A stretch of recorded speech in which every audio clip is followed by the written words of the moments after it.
Welcome to Levels of Geeks Live, bringing you the latest topics in cinema, plus 4K reviews, movie reviews, and more. Battle the leaderboard to earn cool prizes. The only place on YouTube that your opinion matters. And now your host of Levels of Geeks Live, Alex and Friends. Welcome everyone to a new episode of Levels of Geeks Live. I'm your host, Alex Figueroa, and that is... This is Nate. What is up? Did you guys like the intro? It's pretty sick, right? Yeah. Pretty sick. Did you guys like it? Again, we're changing everything. We're Evolution, new host. Shaved my beard. Yeah, we shaved this beard. It's going to be awesome. Welcome to episode 46. Of course, I'm your host, Alex Figueroa. That is Nate from Nate Flicks Reviews on Instagram. Yes, so, sir. Nate, what you did over the weekend, man? How you been?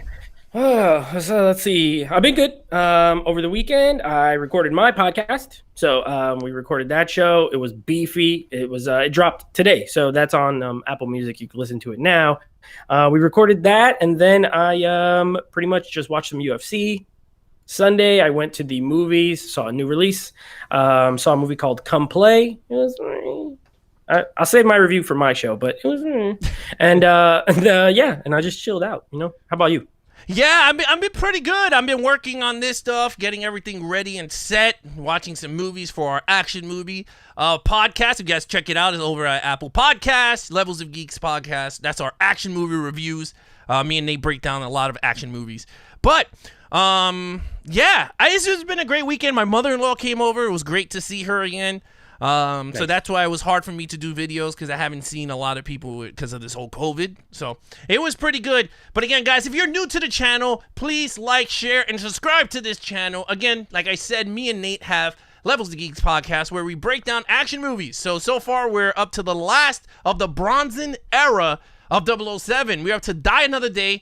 And, of course, our Friday show, we're going to be talking, episode, I think it's like 6? Episode 6, we're going to be talking about 300, Zack Snyder's 300. So we're going to break those things down. In terms of the video, I know we did Speed.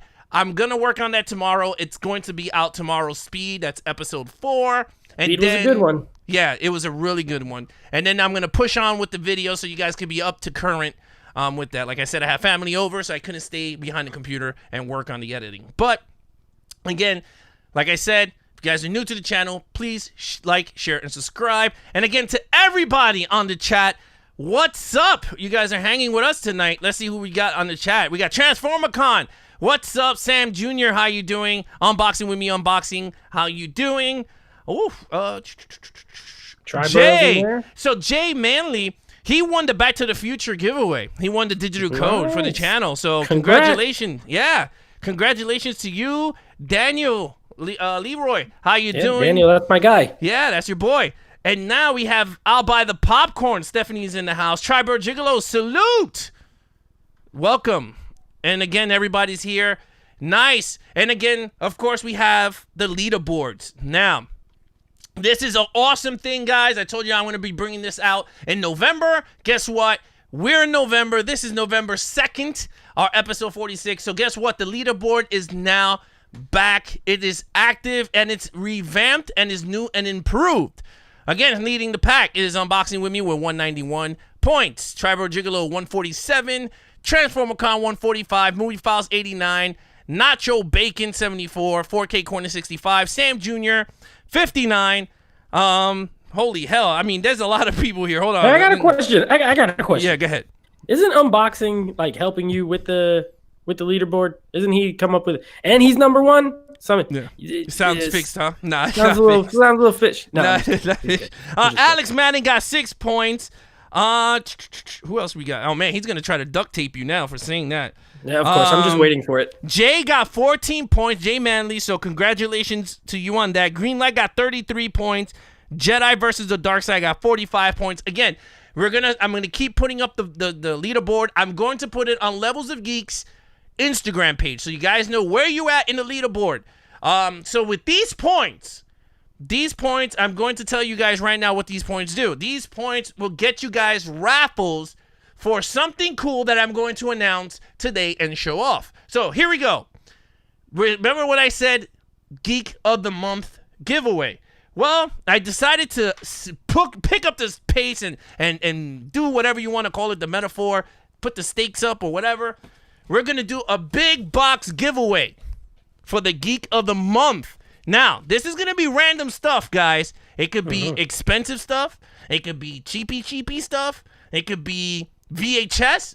I doubt I'm going to get VHSs, but I'm going to do some stuff. So you could use these points for that. So again, 30 points max could go on the raffle for this stuff. And of course, you guys are going to have the more advantage than other people because you guys got leaderboard points. So with that said, I'm going to show you guys what's going in this box. So no further ado, I'm going to throw in Egon Spangler action figure.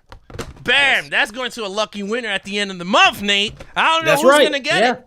So me. Who else is going to get stuff? Look, Star Trek Motion Picture Trilogy. This is a DVD set of 3. You get The Wrath of Khan, The Search of Spock, and The Voyage Home. Bam! That's going to someone's house. Guess what? Terminator Genesis 3D. Bam! Blu-ray. Come on. Oh, man. This is my personal copy of what? Taken 3 unrated. Bam! That's going in the box, Nate. That's going in the box. And you want me to say? You know what? I'm going to contribute to the box. What you got? I told you I'm going to contribute to the box. Okay. Now these are gently used. Am I gently used? Honestly, I haven't even probably put 2 of them in the Blu-ray player. But I'm going to throw in 21 Jump Street. Ooh. On Blu-ray. It's going in that. It's not in that box right now, but it's going to be going in that box. Okay. I got Kick-Ass on Blu-ray. Oh.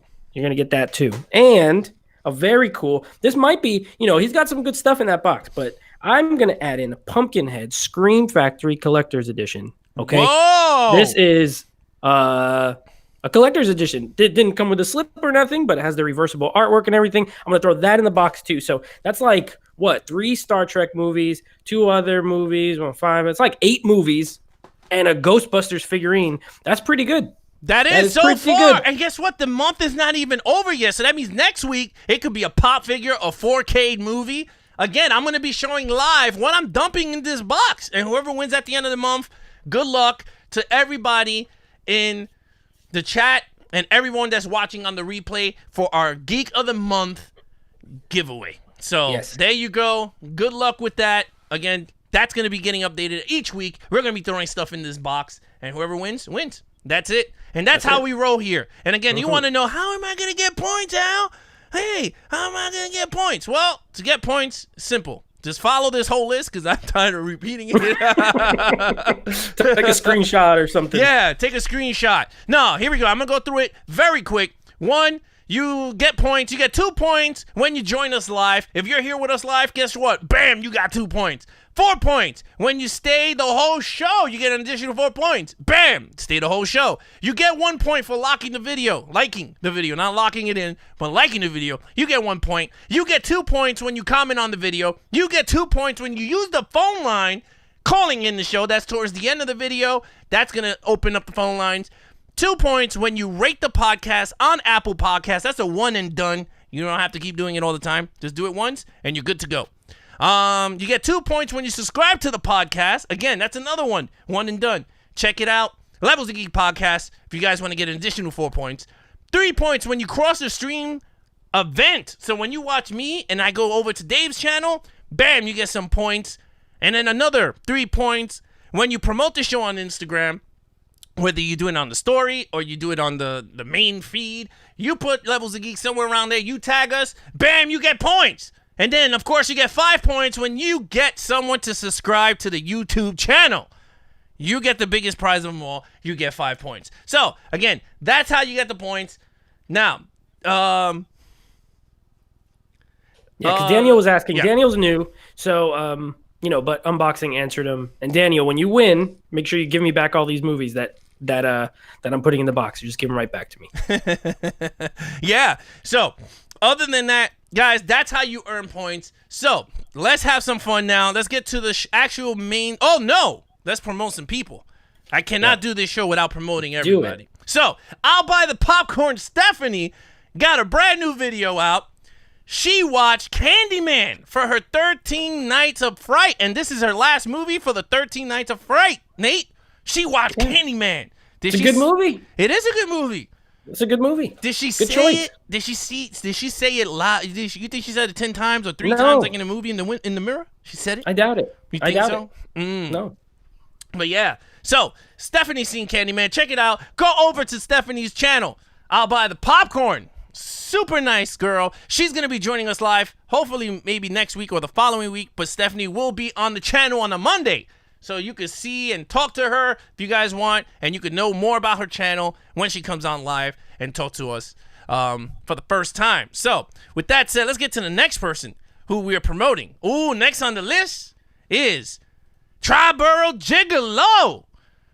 Check out his channel. Hey. That Ain't Rap Podcast. Check it out. Nice. He did a new video, a new album review on Busta Rhymes. Got a new album. So with that said, check out Triborough Gigolo. He is coming live on the show this Wednesday. We're going to break down music. So if you guys are music fans, rap, rock, soul, blues, bluegrass, all that stuff, Triborough Gigolo is coming on to the show live. Hey, yeah. If that goes well, Triborough, we want to get. Listen, you see, my man Alex got a Mets shirt. I'm a big Mets fan. I know you're a Yankees guy, but I know you also don't hate the Mets.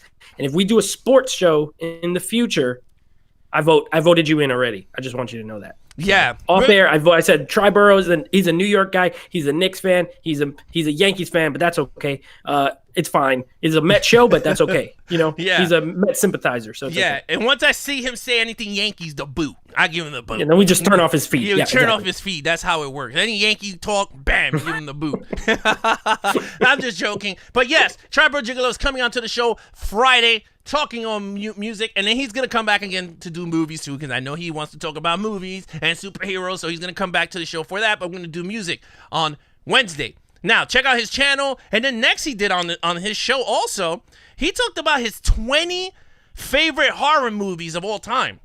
Oh, all right. He's getting into the movie game. He's trying to move in our territory. Yeah. So with that it. said, yeah, I respect this because he loves his movies. He loves his horror movies. So everyone check that out over at the Rap Podcast. I hope I'm saying the damn thing right. That ain't rap. That Ain't Rap Podcast. There you go.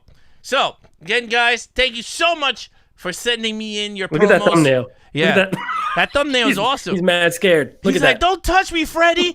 And then Jack Nicholson's like, "Oh yeah, give me some of that." And then no, but Oh man. but yeah, so there you go, guys. Thank you so much for sending in your promos of your thumbnails of your newest videos. Again, guys, if you guys have channels in the chat or anyone watching in the replay, I promote everybody's stuff in the beginning of the video before we get right into the show. And again, I'm going to promote this again at the end of the video. So again, thank you to Stephanie, I'll buy the popcorn, and of course, my man Gigolo from That Ain't Rap Podcast for sending in your stuff. But of course, I got to promote some of our stuff too, you know. Can't. I think Unboxing is saying you missed his. Did he send one? Unboxing? Yeah. He said, wait, what about mine? But that's all. It said October 23rd. I can't put something for October 23rd. We're in November.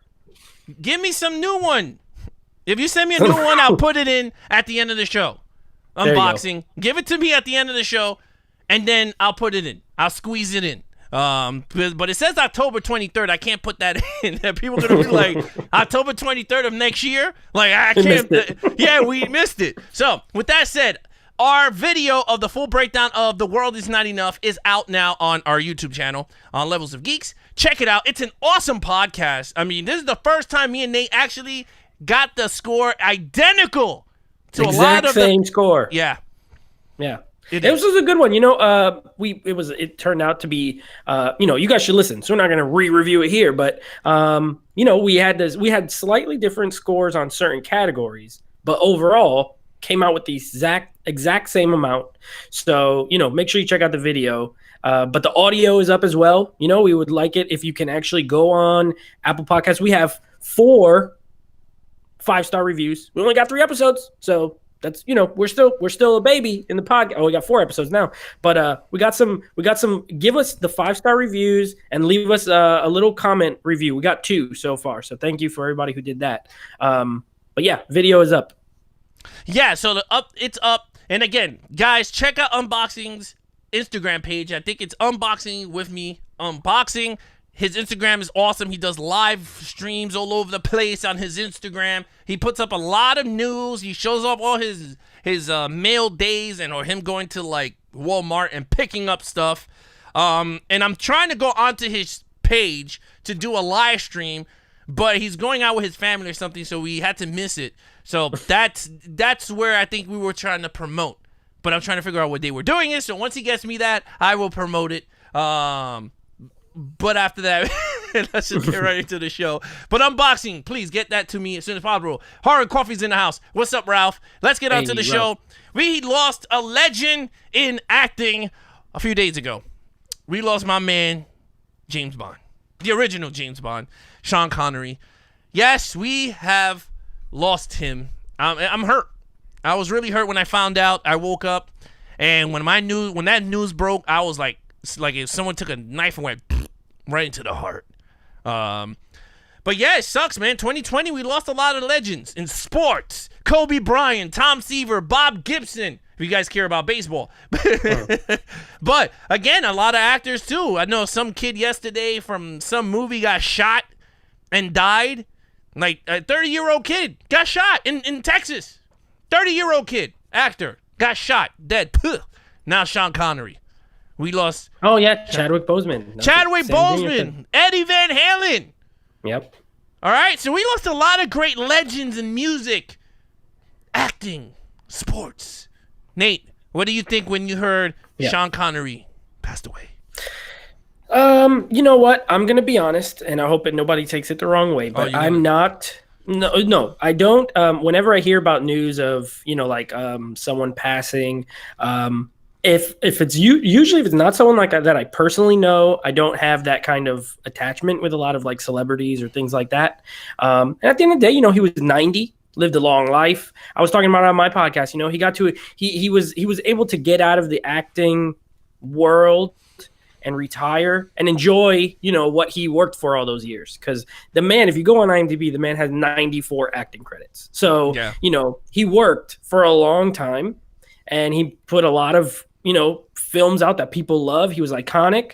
And then he was able to go off and enjoy it, enjoy everything he worked for. So I was I'm happy that he's, I don't know if he was sick or anything, or if he just died of natural causes, but I'm happy that he got to enjoy what he worked for. I think a lot of people don't. They keep working, they keep doing stuff, late in life and things like that. And, acting is a profession just like, not just like any other, they make a lot more, but, it's a job. And anytime someone can get out of it and get to enjoy the fruits of their labor, I think that's a good thing. So, he's on to a better place, better than here, I'm sure. So, but it is sad. It is sad. I know he had a lot of fans. So yeah, that's pretty much my 2 cents on it. Yeah, I mean, if you really think about it, you're right. He did live a long life. He did have a great acting career, and it's funny because I think he stopped acting after the League of Extraordinary Gentlemen. Like once that bombed, he was like, "I'm out. Yeah. I'm done. 2003. Yeah, 17 years. He didn't film another movie. Yeah, and then the crazy thing is that makes it even nuts is the fact that they asked him to come back as Father Jones for the new Indiana Jones: A Crystal Skull, and he turned it down faster than they were not getting him out of retirement. Like, yeah, it was a smart move because that movie was doo-doo. There was no way he was gonna. I mean, he would have read that and said, "You must be kidding me." Oh man. Yeah, but like seriously, Sean Connery had a great movies. We're gonna talk about all his big movie roles. If you guys got anything about Sean Connery, you could pump it out here. I'm gonna talk about it. Let's see what you guys got here and talk about it quick. Everybody say blah, blah, blah, blah, blah. I woke up, called my dad right away. Oh, that was Transformer Con. James Perez says R.I.P. Hey, James, that's my cousin. Hey, shout out to James. He's a Mets fan too. Shout out to James. Yes, we got a lot of Mets fans here. I'm loving it. Tribal Gigolo says R.I.P. Kobe. Too many legends dying. Gotta give their flowers when they're still breathing. Yes. James Perez says, we better not lose Betty White or 2020 might just be the worst. Well, now you just jinxed it, James. Like, no one thought about it. You just threw She's the a goner. jinx. You sealed it. You sealed the fate, James. You just sealed it. Horror and Coffee. Today's All Souls Day. Pray for them. Wouldn't hurt. Yeah, you're right. Alex Madden. Last Crusade. Best non-Bond Sean Connery movie. Horror and Coffee. Damn it, if Betty White dies, I'm going to break something. Yeah, blame James for that. You're going to blame James. Unboxing with me, unboxing. What's up, Alex Madden? Let's go to Transformer Contest 2016, 2020 have been the worst horrible for famous people's deaths. Yeah. I'll buy the popcorn. Stephanie says, Ralph, I would be in mourning when Betty White dies. My heart always stops a little bit when people do those death hoax about her. Yeah. Yeah, why do people do those? I don't understand. That's like, pretend you're sick that bastards. people are dead. Yeah, like Yeah. they got it. You know, I hope every time someone does that, I hope they get diarrhea real bad because that's horrible. Yeah, I mean, and then another person just tagged you, Nate. Oh, hey, that's my other cousin. Wow, we got the cousin. whole I family got my tonight. family in here. That's right. Yeah. You know what? I told them. I send the link out every Monday. Like, hey, watch this show and talk with these people so that we could all be friends. And and they show up. So thank you. Yeah, there you go. Backlish.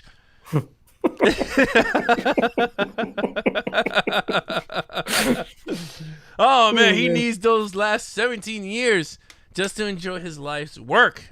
At Nate. I was talking about Sean Connery. Yeah. Yes, of course. I mean, he did a lot of work, but of course, his biggest roles were Untouchables. Okay, that was a great movie. Yep. The Rock. Great movie. Thunderball. 007. Ooh, that was another good one. Yep. You haven't seen it, Nate. I haven't, but I know of it. Goldfinger. Another Yep. good one. That's actually one. I think to me, it's his most famous one. But again, a lot of people got different ones. They got Diamonds Are Forever. They got Dr. No. But to me, From Russia with Love. Russia with Love. That's another one. And You Only Live Twice. I could be wrong. That could be Roger Moore. But I think that's Sean Connery. Alex Madden is in the chat, so he'll let me know. No, that was him. That was right. You Only Live Twice. I think That was him. is. I think in the 80s. He did one in the 80s. Yeah. 83. So yeah, so you have so you have that.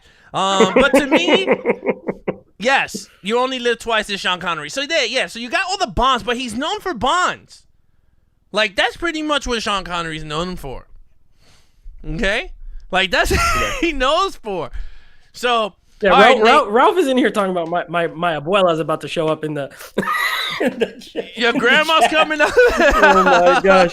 No, she's Alex not. Madden No. says, I'm happy Alex is a Mets fan and not a Yankees fan. Yes, that's right. Yes, I don't don Right. those This navy is a Mets blues and podcast. white. We already talked about that. Yeah. And no, yeah, this is a Mets show. Daniel says, I grew up watching Medicine Man like crazy. What's Medicine Man? Yeah, that's a Sean Connery movie. Okay. I didn't even know about it. So Daniel, just so you guys know, Daniel's my buddy. He's my producer. Anything I put on YouTube, he's the one who films it and edits it and all that kind of stuff for me. He's really good. But he's also one of the co-hosts on my podcast. So when we were talking about Sean Connery and, just kind of real quick, I went around the table like, hey, what are some of your favorite movies? This, that, and the other. And he said this movie, I've never even heard of it, but apparently he said it was very good. And it was a movie with Sean Connery and he goes to Africa or something like that. And he's a medicine man. I don't know. It made me want to look it up, but I've never seen it. I thought you were gonna do like the Toto song with Sean Connery. Like, was it an Africa song? No, he said it was like in like the Congo or something like that. I don't know. The Congo. I'm your medicine man. Sean Connery in the Congo in Medicine Man. No, but he had other one. I mean, he did the voice for Russia with Love in the video game. So I don't know if anyone played the video game with Russia with Love. He did the voice. I don't know if they took it from the movies or he went in the booth and he started talking. But yeah, I mean, that he did the His voice. last official credit was a movie called Sir Billy. Now, I've heard of this, and this is an animated movie, and it's from, I want to say, if it's not an English movie, like from England, it might be like a Scottish animated movie. It is. Man, you're good. And so 2008, and he did a voice in this movie, and it's like terrible. Like if you look up on YouTube, I have don't do it it right here. now. Do it. Yeah, it is hard. Like the animation's bad, really terrible, and people are like, why? You know, at that point, he had made a lot of money. I don't imagine he did it for the money, but maybe if it's like from his home country and he had a friend there that was like, hey, I'm making this, cartoon on my iPad and I need you to come in and do a voice, and he did it. I don't know, but Sir Billy is his last official credit. It But we says a just will- retired veterinarian living in a remote Scottish village encounters a goat who thinks he's a dog. Oh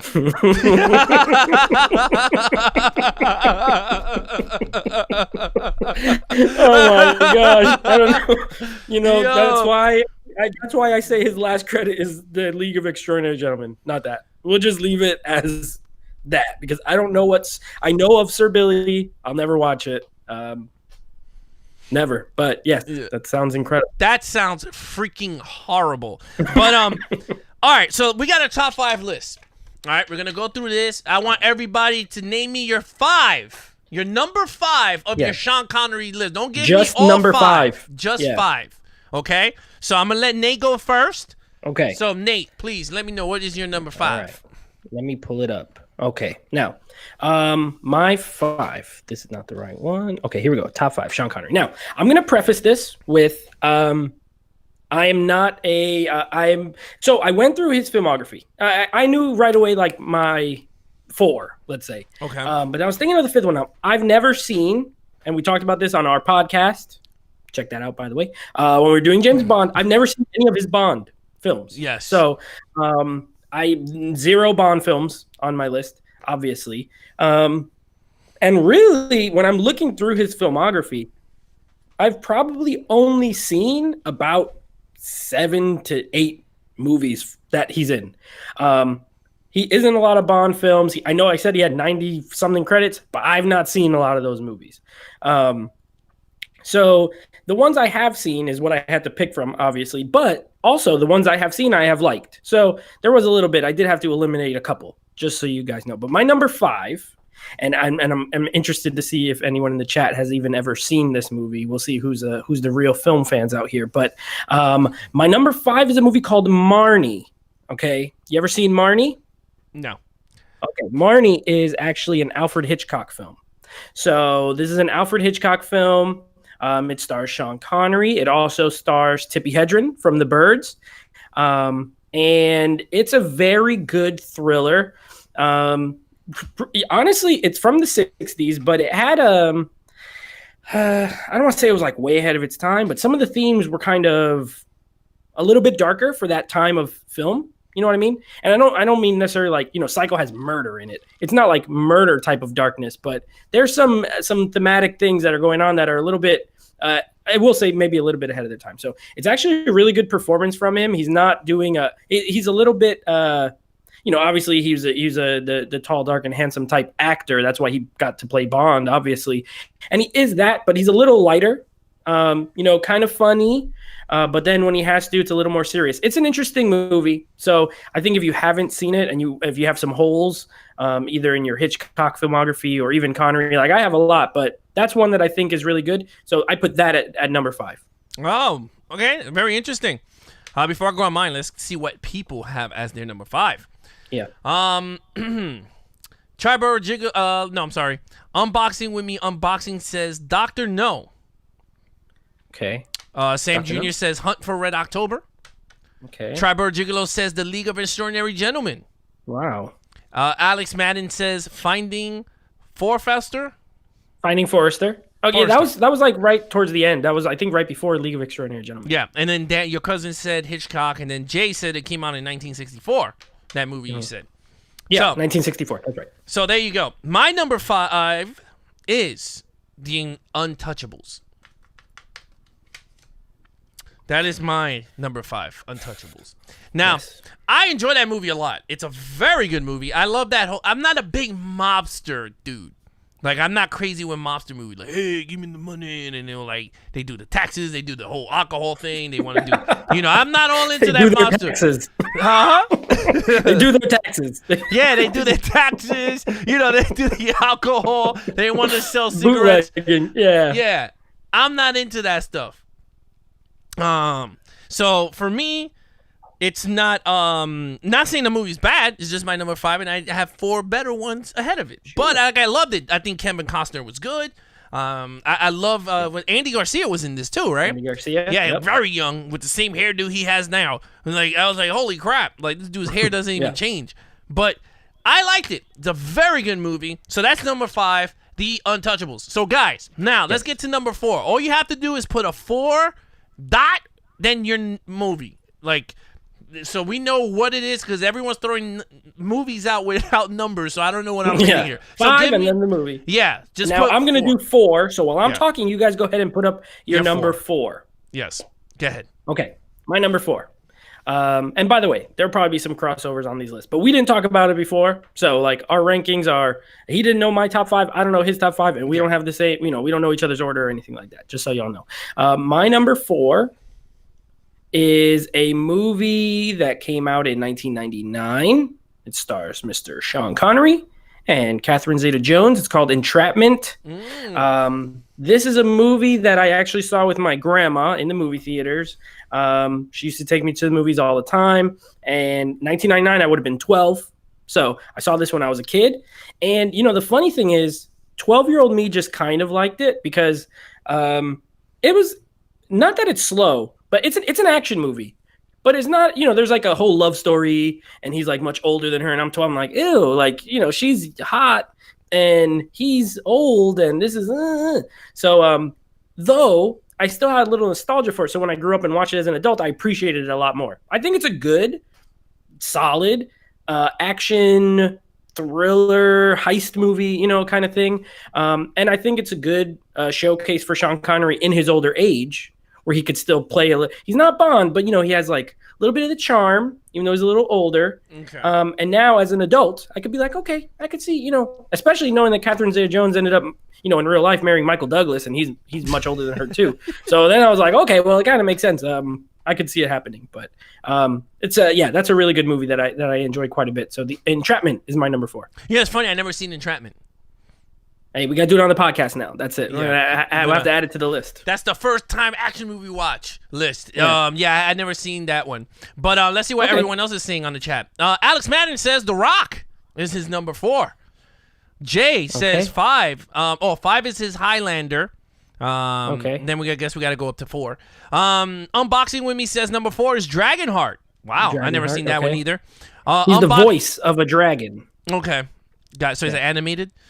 No, it's it's a never-ending story. It's a lot. Yeah, so it's a fantasy film. Okay. Dennis Quaid, and then he's the voice of a dragon in the movie. It's very 90s. I'll say that. Okay. Charbor Gigolo says Entrapment was good too. Damn. Damon's in the house. He's old and she's hot. He started laughing. My wife is in the chat. She says love Entrapment. Never seen it. It's all right, weird. there you go. She knows. James. I remember that she. Oh, I guess she talking about your grandmother. I remember she took you. That's his grandmother too. That's why. Oh, okay. I'll buy the popcorn. I had completely forgotten about Entrapment. No, there you go. So I think that's pretty much it. Everyone put their number 4s. Bringing out the unknown movies here. Jay is up to speed now. He says number 4 is The Name of a Rose. That sounds mad French movie, right? I've never seen that. Yeah, that sounds very French. The Oscar goes to Name of a Rose from Les Salapapou Le Pepi. All right, so let's get to my number 4. My number 4 is The Hunt for Red October. Oh, I like that movie a lot. I'm not too big on Alec Baldwin as Jack Ryan. I'm more with the Harrison Ford. He's my Jack Ryan. But Alec Baldwin is actually pretty good. My wife showed me this movie when I brought the 4K, it came with all 5 movies. It was like a pack. And came with all 5 Jack Ryan movies. That was the first time I saw it.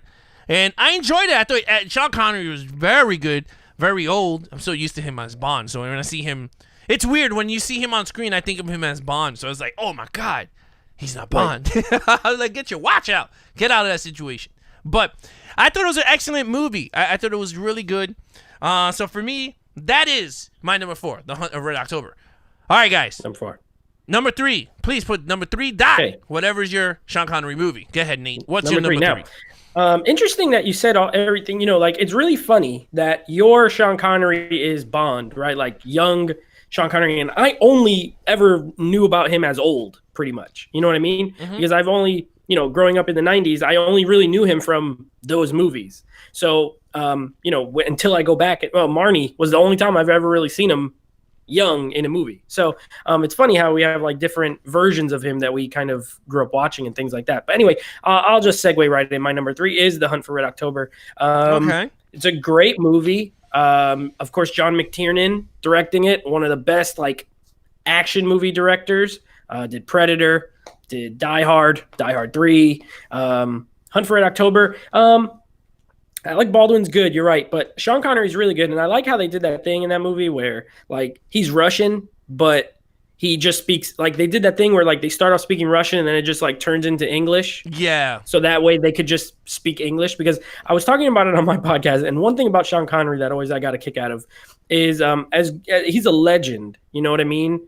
But as far as acting goes, he pretty much just always keeps his like Scottish accent. He doesn't really do a ton of accent work, you know what I mean? Like he doesn't try to pretend to be, American very much, if ever. I don't know. Maybe there's a movie out there someone could tell me, but he just kind of did his thing, and it works in this movie perfectly because he's supposed to be speaking Russian anyway, so it really doesn't matter what accent he speaks with.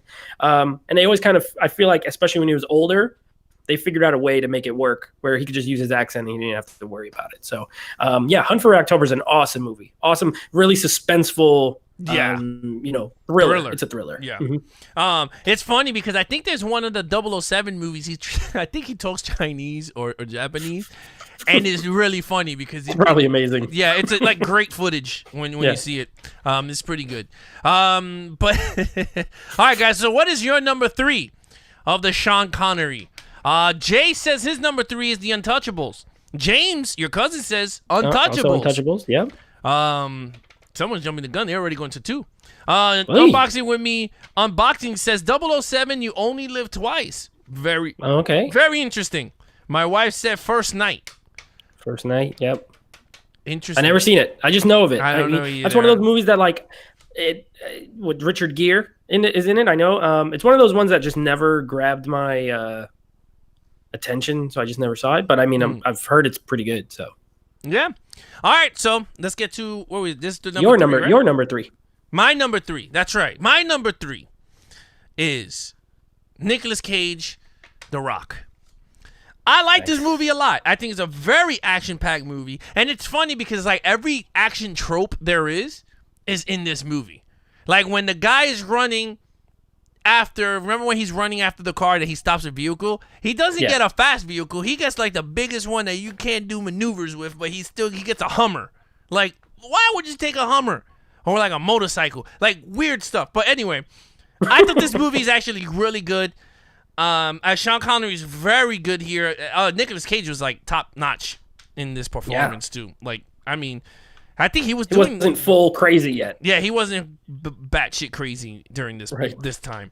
But yeah, The Rock is a very good premise. That's another movie we will be covering on the podcast. Oh, heck yeah, absolutely. So I'm a little jumbled with the plot. I noticed I had this green thing and a missile, and then it explodes, and I don't remember. Just like the secret ooze from Turtles is on the damn missile. But all right, so that's my number 3. All right, so number 2. Everyone's just giving me 2s all over the place. Sam Jr. says, From Russia with Love. Ooh, that's a good one.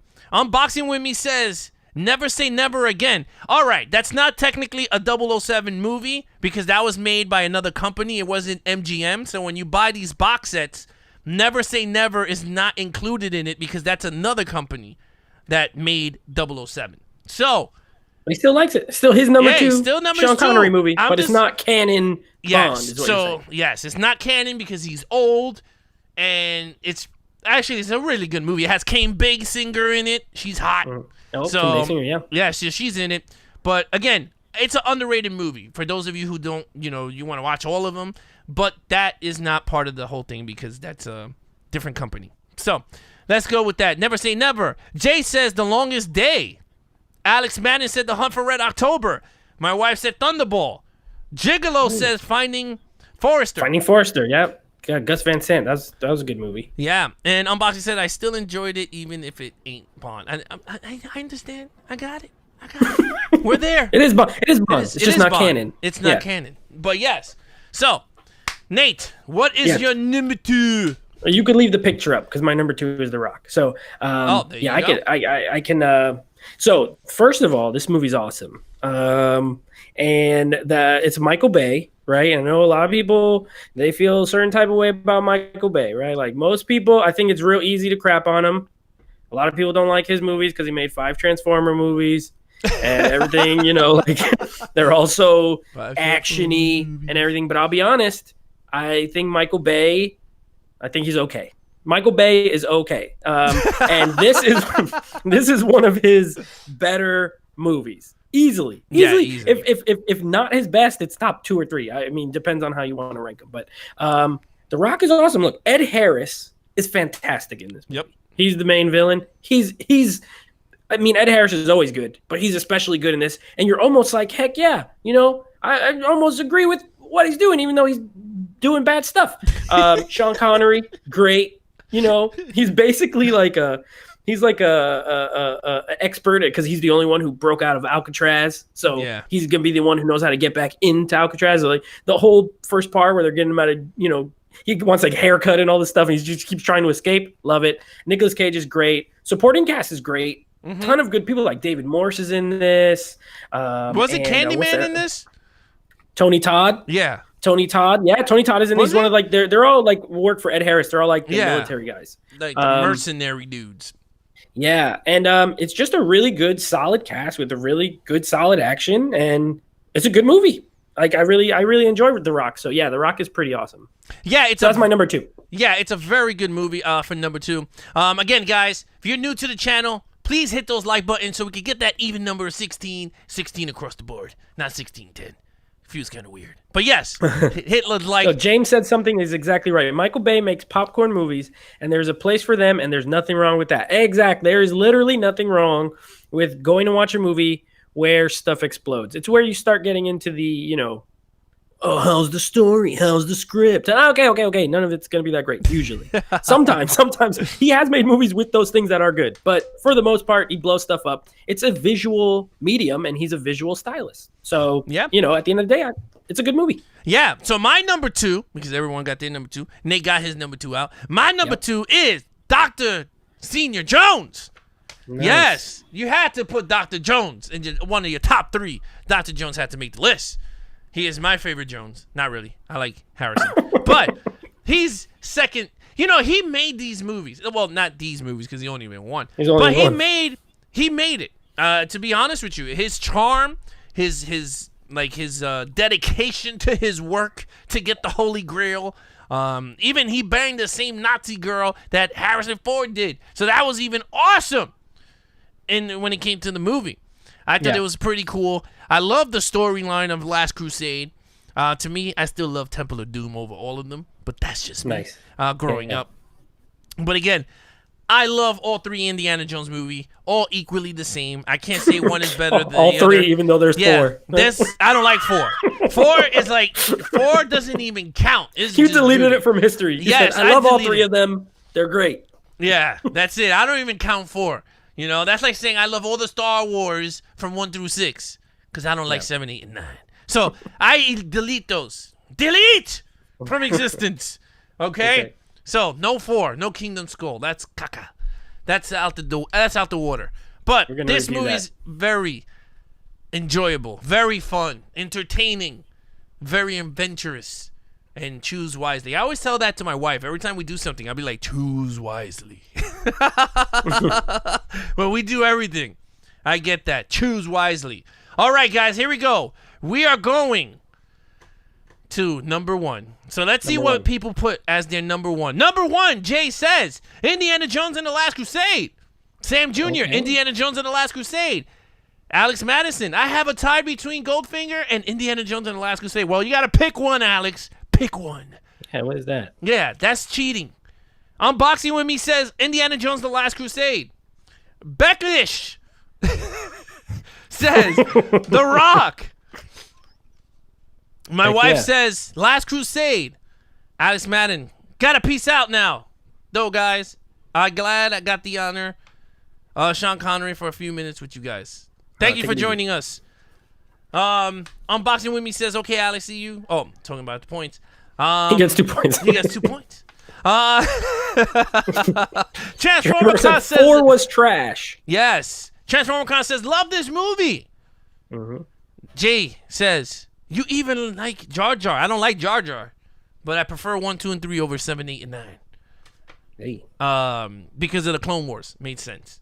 Unboxing with me. Unboxing says 4 is okay. I can't wait for part 5 soon. Oh wait, part 5 of That's what? a hot Indiana take. Jones? That's a hot Man, take that's right a there. hot take for hot cakes. That's what Sam Jr. says. I don't know about I want to see part 5, man. I don't know. How he's gonna be what, 95? Cracking that whip? 97. Yeah, 97 by the time he comes. Gee, Louise. Sam Jr. says Alex does Queen of Skull. No, I do not. More than Skyfall. You crazy. Right, James. okay. Oh, James Perez says. Number 1, Number The Rock. 1, The Rock. Okay. Charbor Gigolo says Indiana Jones and the Last Crusade. Daniel says ditch Shyla and grab Pitt. Why would I be grabbing Pitt and ditch Shyla? You want Brad Pitt to be his son? Is that what you're trying to tell me? That is a pretty good idea. Pratt. He meant Chris Pratt. Chris Pratt. No, I know. He's like, what are you, crazy? Yeah, That's you actually a crazy? genius idea. Brad Pitt. Great plan. Chris Pratt. Chris Yeah, Pratt Chris would Pratt. make Yeah. a much better. My only fear with that casting would be that he's essentially playing that role in Jurassic World. You know what I mean? Like, Yeah, he is. he's just Indiana Jones of Jurassic World, so it might be a little typecast, but it's also better than Shia LaBeouf by about 1,000 miles. And he has the charisma, he got the look. Definitely would see Chris Pratt more than Shia LaBeouf. And I like Shia LaBeouf, I do, but not for that role. Okay. You know, it's kind of funny because I always thought Brendan Fraser from The Mummy was going to be Indiana Jones, will take over. Because he was kind of the same character in The Mummy. He had the charisma. He makes you laugh like Indy. So he had the same personality as Harrison Ford, but I kind of see Chris They Pratt did it now. like 20 years ago, yeah, definitely. Yeah, he could have just continued going. But, all right, so those are the people's number 1. Nate, what is Okay. your number 1 of the Joneses? All right. I mean, Now, you might have Sean noticed. Connery. You might have noticed. I did not even include Indiana Jones in my top 5. So, and it's not because it's number 1. It's not. I didn't include it at all.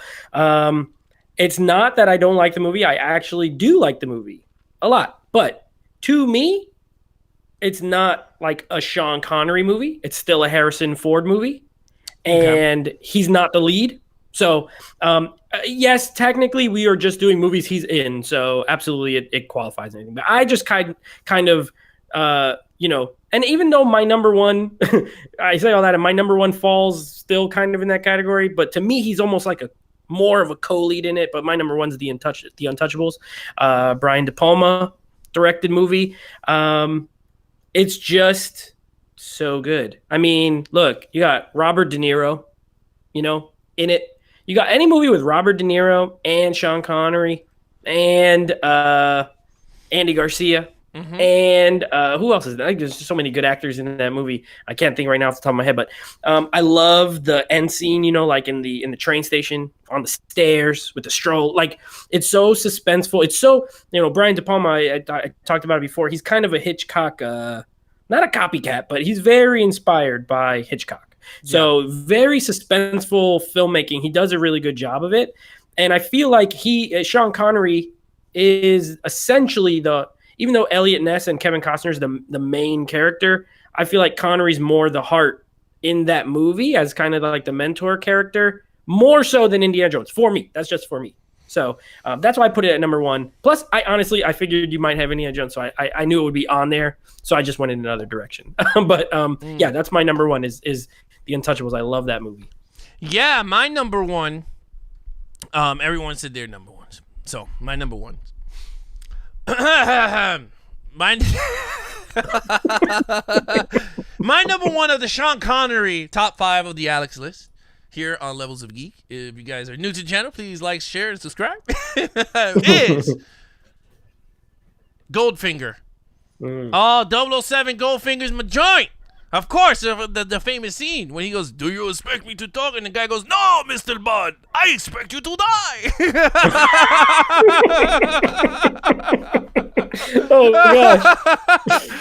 Yeah, he does that. That's like one of the most famous scenes when he's laying in the thing and right, he's all attached, right? And he's like this, right? He's not like this. He goes, Goldfinger, do you expect me to? That's my bootleg Sean Connery voice. He's like, Goldfinger, do you expect me to talk? And then the big fat guy, Goldfinger, comes out. He goes, no, Mr. Bond, I expect you to die.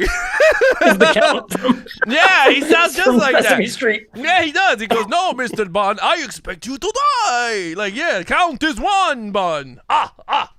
Signal. But yeah, Goldfinger is an awesome movie. I recommend it for anyone who have not seen Goldfinger. You got to check it out. James says, because just say you like Untouchables, better saying indie doesn't count because you feel it's not his and he isn't then you shouldn't pick Untouchables. I think he's saying, okay, I'm gonna translate this. Yes, let's translate this. I think he's saying that I literally just said that he wasn't the lead in one and he's kind of not the lead in the other one that I ended up picking. Yeah. But I feel like he's more prominent and is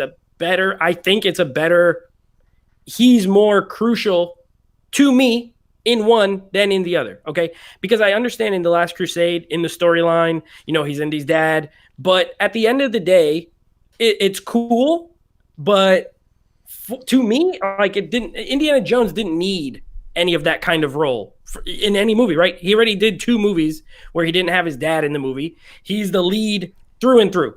Whereas in the Untouchables, he's way more integral to Kevin Costner's character, in my opinion, than he is to Indiana Jones' character. Now, people might feel differently, but that's why I put it, in that order. That's wrong.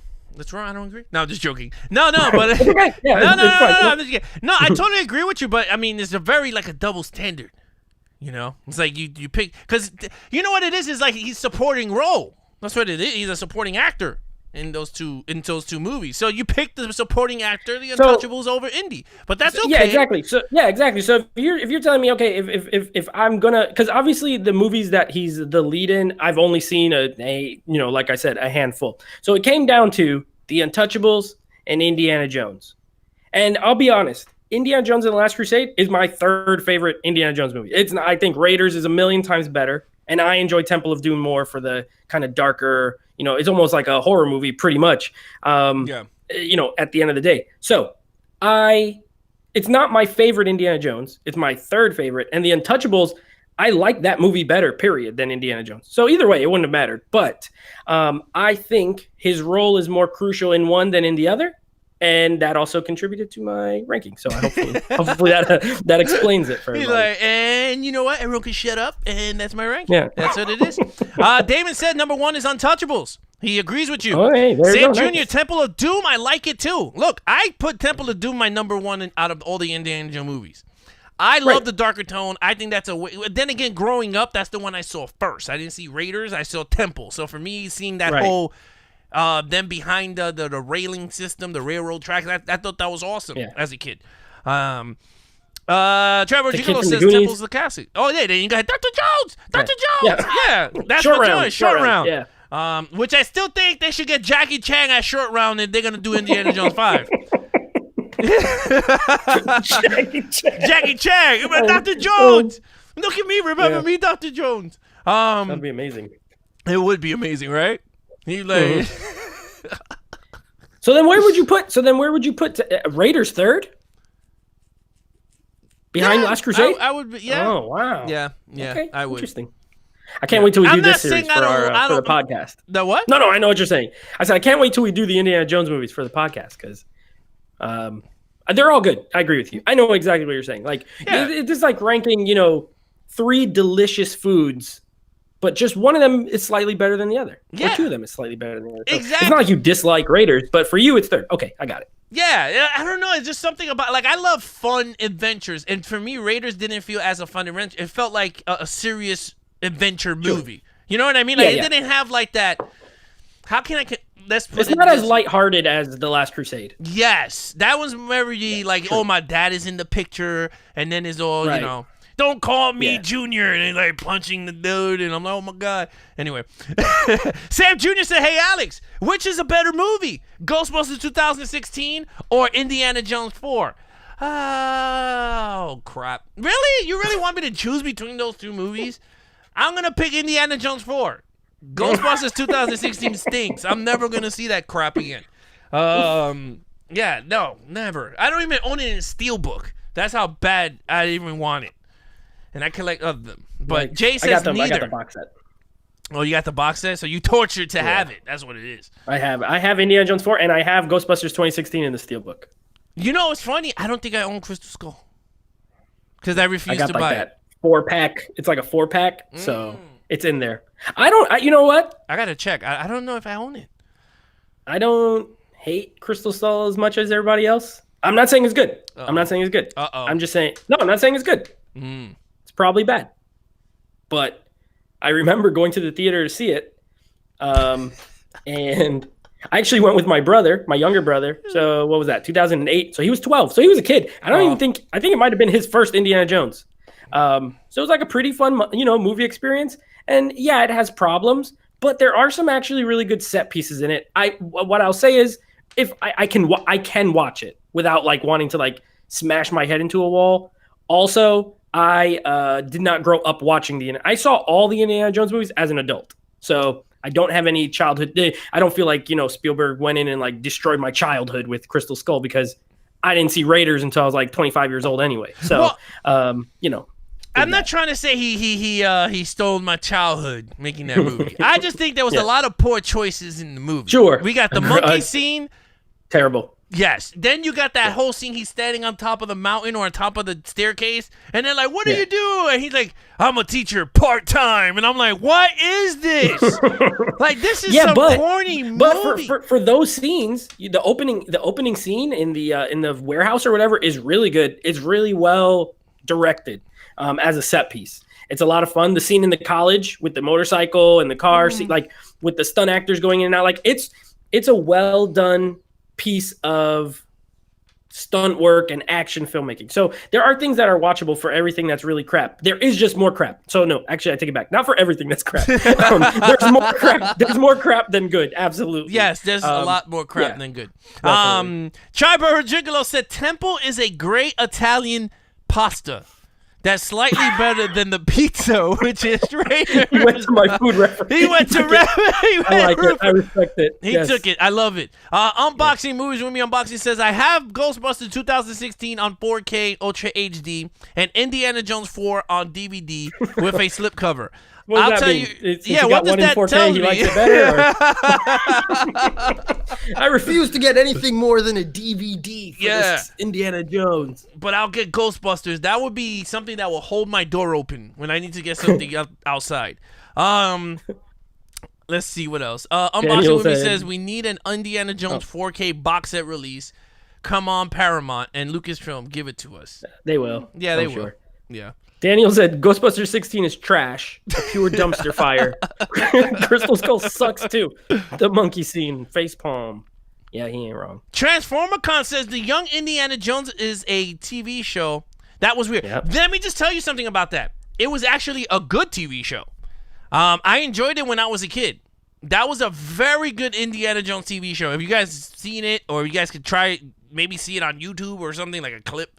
I thought it was pretty cool. Of a TV show.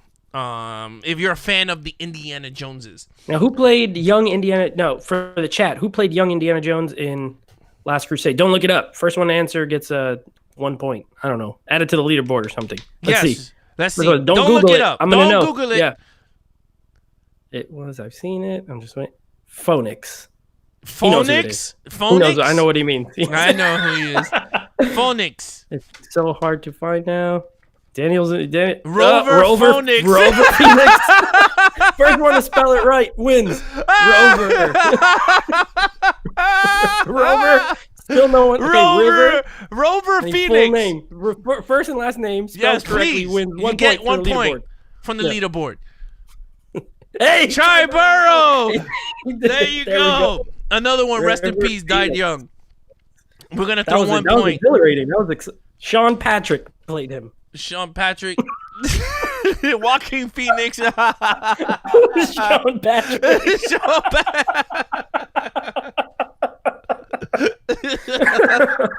I don't even know who that is. Rover Phoenix. Yeah, Joaquin Phoenix. Oh man. Oh, Those are great answers. Give Triborough. Yeah, Triborough gets a point. Get an extra point for getting River Phoenix. That's right. Yes, He did play that's young Indiana Joaquin Jones. Phoenix, younger brother or older brother? Older brother. Yeah. Sean Patrick Flaherty. Wait. Am I saying his name right? Is that who he's talking about? The Yeah. guy from Sean Patrick. Oh, he was in the Boondock Saints. Yes, he was the original TV show Indiana Jones. He was the TV show version. Okay. Yeah. I thought he was talking about Sean Patrick Thomas from No. Save the Last Dance. Oh my God! I'll buy the he's black. popcorn. Stephanie says, "I just saw Indiana Jones this year. I don't love the fourth, but I also don't despise it. Sorry, She's with Despise me. it. All right. She's with you popcorn's on that. me. Yeah, she doesn't despise. I don't despise it. It's the worst one of the four. But I don't like hate his guts. I spit on it. I go, "Dui." No, I'm just joking. I don't despise it, but I don't need to watch it either. But I despise Ghostbusters 2016. I hapatui it. Not the females. I think the females did their talented, part. yeah. And I think Kristen, what's the one that played the one with the glasses? Kristen Wiig? No, the other one. The glasses. She was Melissa McCarthy? Wallowitz. Oh, Kate McKinnon? Kate McKinnon. She is hot. She's fire. Let me tell you. She's hot in that suit. I was like, that was a saving grace in the movie. Because I was like, she is hot in that. But other than that, the movie stunk. I don't care for the movie. But she's hot. Chris Hemsworth. No. Helmsworth, no. Kate is funny. Yeah. It is Sean Patrick who plays young Indiana. He's just going with first and middle name. He refuses to. It's just Sean Patrick. I like it. Okay. No. That's cool. No, but no. Look, Sean Connery did amazing jobs. Even the honorable mentions. I will even get to some of my honorable mentions. One of them was A League of Extraordinary Gentlemen. I love that movie. A lot of people hate on it. A lot of people they don't like it. I love it. I think it's a cool, quirky, freaking movie.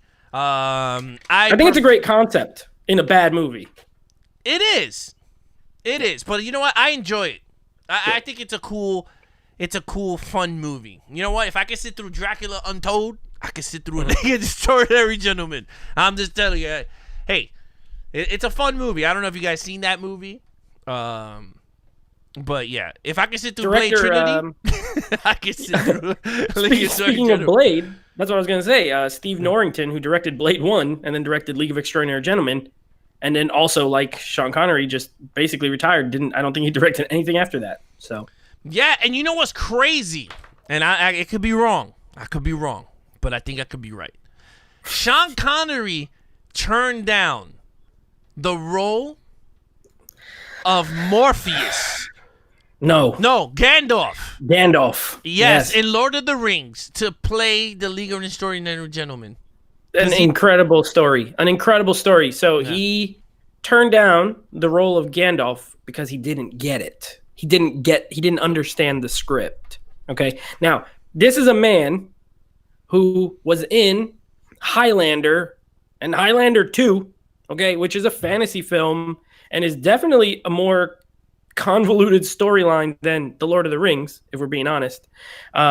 He turned it down because he didn't understand it. And with the money that they offered him, New Line, I think it was, so Warner Brothers, they offered him, whatever salary plus money on the back end of the box office. And of course, those movies, combined made well over $1 billion. And he basically missed out on $400 million by not taking the role. So 400 million is what he left on the table so that he made the League of Extraordinary Gentlemen. I'm pretty sure he didn't make 400 million for that movie. So. He made like $2. He did make Sir Billy. So well, he did. He did. Then again, he doesn't need the money because he has 007 money, so he good to go. Yeah. But still, $400 million to be an old dude that doesn't do nothing in those trilogies because he didn't do nothing. Gandalf was the useless wizard known to man in Lord of the Rings. He didn't do nothing. All he did was blink a light and was like, ah! Did he do anything? I mean, yeah, he did. He was important to to the storyline. He was important, but he didn't do nothing as Wizardry. Like he didn't do no magics except shine a beacon. Yeah, he wasn't. Yeah, he wasn't like it wasn't. He wasn't like heavy on like magical powers or anything. Yes, I agree with you. Yeah, he didn't do nothing. All he said was like, would Sean Connery have been much better? Yeah, of course. He really? Yeah, Sean Connery would have been like, you know what? At the stroke of midnight, I will come here.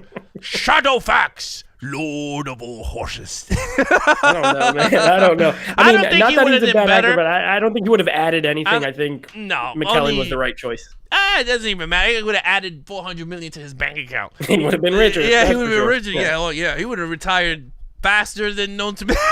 He would have been like, coming for the movies. No, but honestly, look, he had a great career. I mean, far none. I mean, I'm gonna be really hurt if Clint Eastwood is next because, man, that's gonna be like a 10-hour podcast. Because my man went from spaghetti films all the way to directing. He's amazing. And then, I mean, even in between, he did everything good. He's on the clock. Oh, he's on the clock. He's on the clock, right? I mean, he's like, how old is he? 98. He's on the. I'm giving everyone the same age. That's Betty I mean, White. at this point, like right now, this second, he looks like the Crypt Keeper. You know what I mean? Like, right? Like he's knocking on the door, and not to make light of people passing, but he is old. He doesn't. We don't live forever. So Eastwood is he's on the clock, I believe. Yeah, let me see. Let me see. How old is he right now? Yeah, he's not 97. He's 90 years old. 90. Oh, he's the same age as Sean Connery. So yeah, he's a little more vital. He's still making movies and stuff, but yeah, maybe it's keeping him going. Yeah, maybe it's giving him moving around, getting the blood pumping through the veins. Yeah, smoking his cigars like he does. So yeah, look, Sean Connery had a great career. Like we said, Nate, what do you want to say to everybody about Sean Connery? Sean Connery was a good man. I think I didn't know him, but he was cool. He made a lot of good movies. He made a lot of movies that people love. And I think as an actor, at the end of the day, that's all you can really ask for, right? Did I make a lot of movies that people enjoyed? And Sean Connery did. Judging by our chat, there was, especially I think it was Jay. He had a lot of movies I had never even heard of that were in his top. It's always interesting, we didn't really talk about like Highlander. Like, it's a cult movie, but a lot of people love, Highlander and Highlander 2. I don't know as many people love Highlander 2, but people do. And Indiana Jones, that's I think a super incredible series, and the James Bond series. So, he leaves behind a lot of work that people enjoy, and that's all you can ask for as an actor, I would imagine. So, rest in peace to him, and we still got the movies, right? So that's the good thing. You still watch them. Yeah, his legend continues to go on. I say is that he brought one of the best characters to life in 007.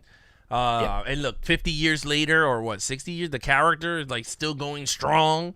Better than ever with Daniel Craig, and now whoever plays him after that, it's going to be pretty good. All right, let's go to the chat. Let's see what they have to say. Daniel says, I enjoyed The League Extraordinary Gentlemen. Great story. Great way to combine several properties.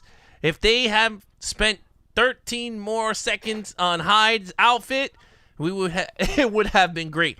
Let me tell you guys something about Daniel and me. We almost never agree on movies. He likes almost every movie I hate, and I love all the good ones that he doesn't like. So I'm not saying like discredit his opinion because you like it and he likes it. I'm just saying we almost never agree. So in the future, if he's in the chat and I say I like something, get ready for him to say he didn't like it or vice versa. It's pretty common on our podcast. So you go. He loves League of Extraordinary Gentlemen. I thought it was crap, but whatever. It's a good movie. All right. James says 10 million per movie. So that's technically 30 movies for 3 films.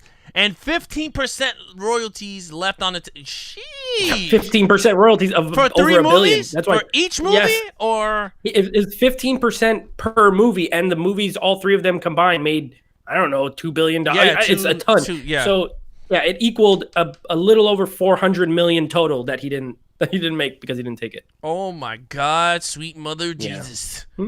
Sweet mother of Jesus. Oh, man. Unboxing with me. Unboxing says, interesting fact, Harrison Ford was actually in the Young Indiana Jones show. Okay. Cool. Jay, based on Alan Moore book. And, of course, Alan Moore hated it. Of course. Why would it? Alan Moore hates anything they adapt of his. Yeah. So. Gigolo says Ian McCain was great as Gandalf in the original trilogy. Yeah, he was. Yep. Daniel says, you shall not pass, money pussy.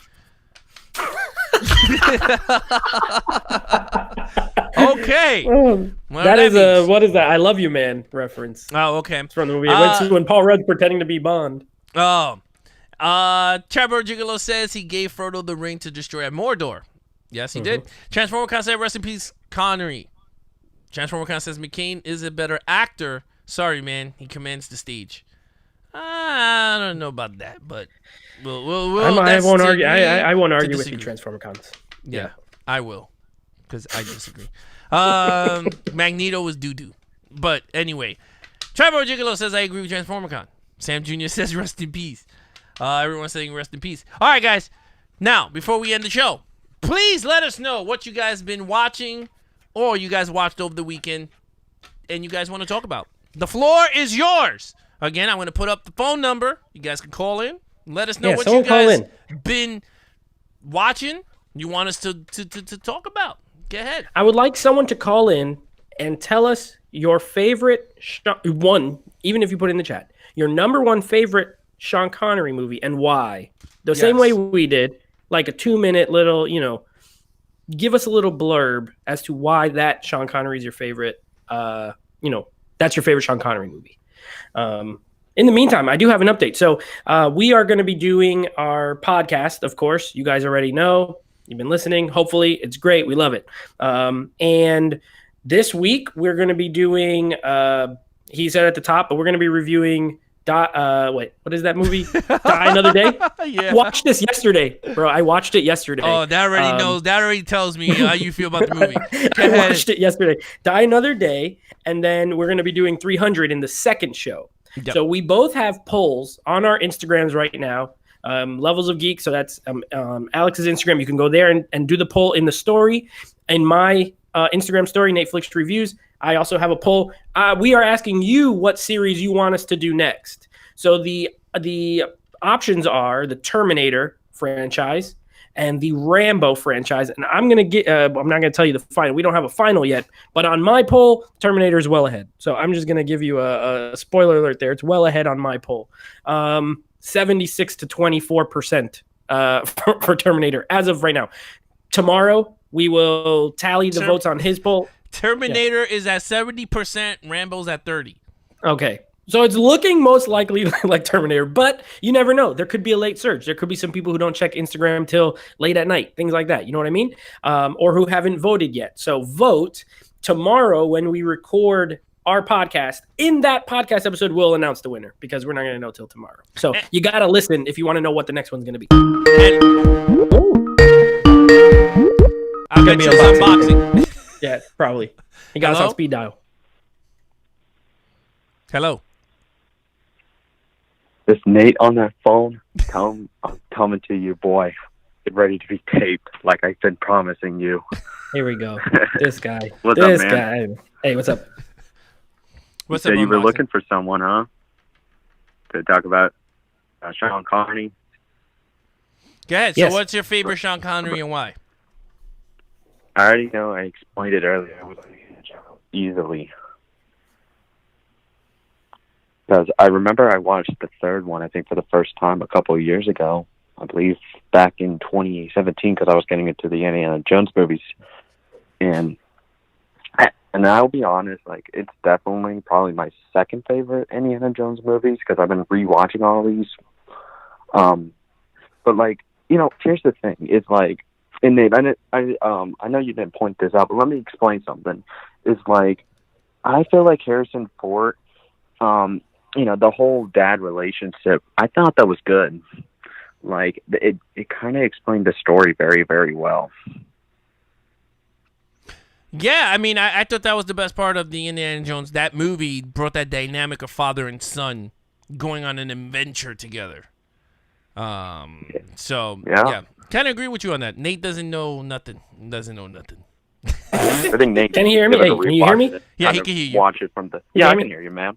Oh, up? no, I don't disagree that it wasn't done well. I think it was done well. I just don't think it was as important to the Indiana Jones character as it was to when I made my comparison as to Kevin Costner's character in The Untouchable. So I agree with you. I think it was done well. I think he definitely added something to the series.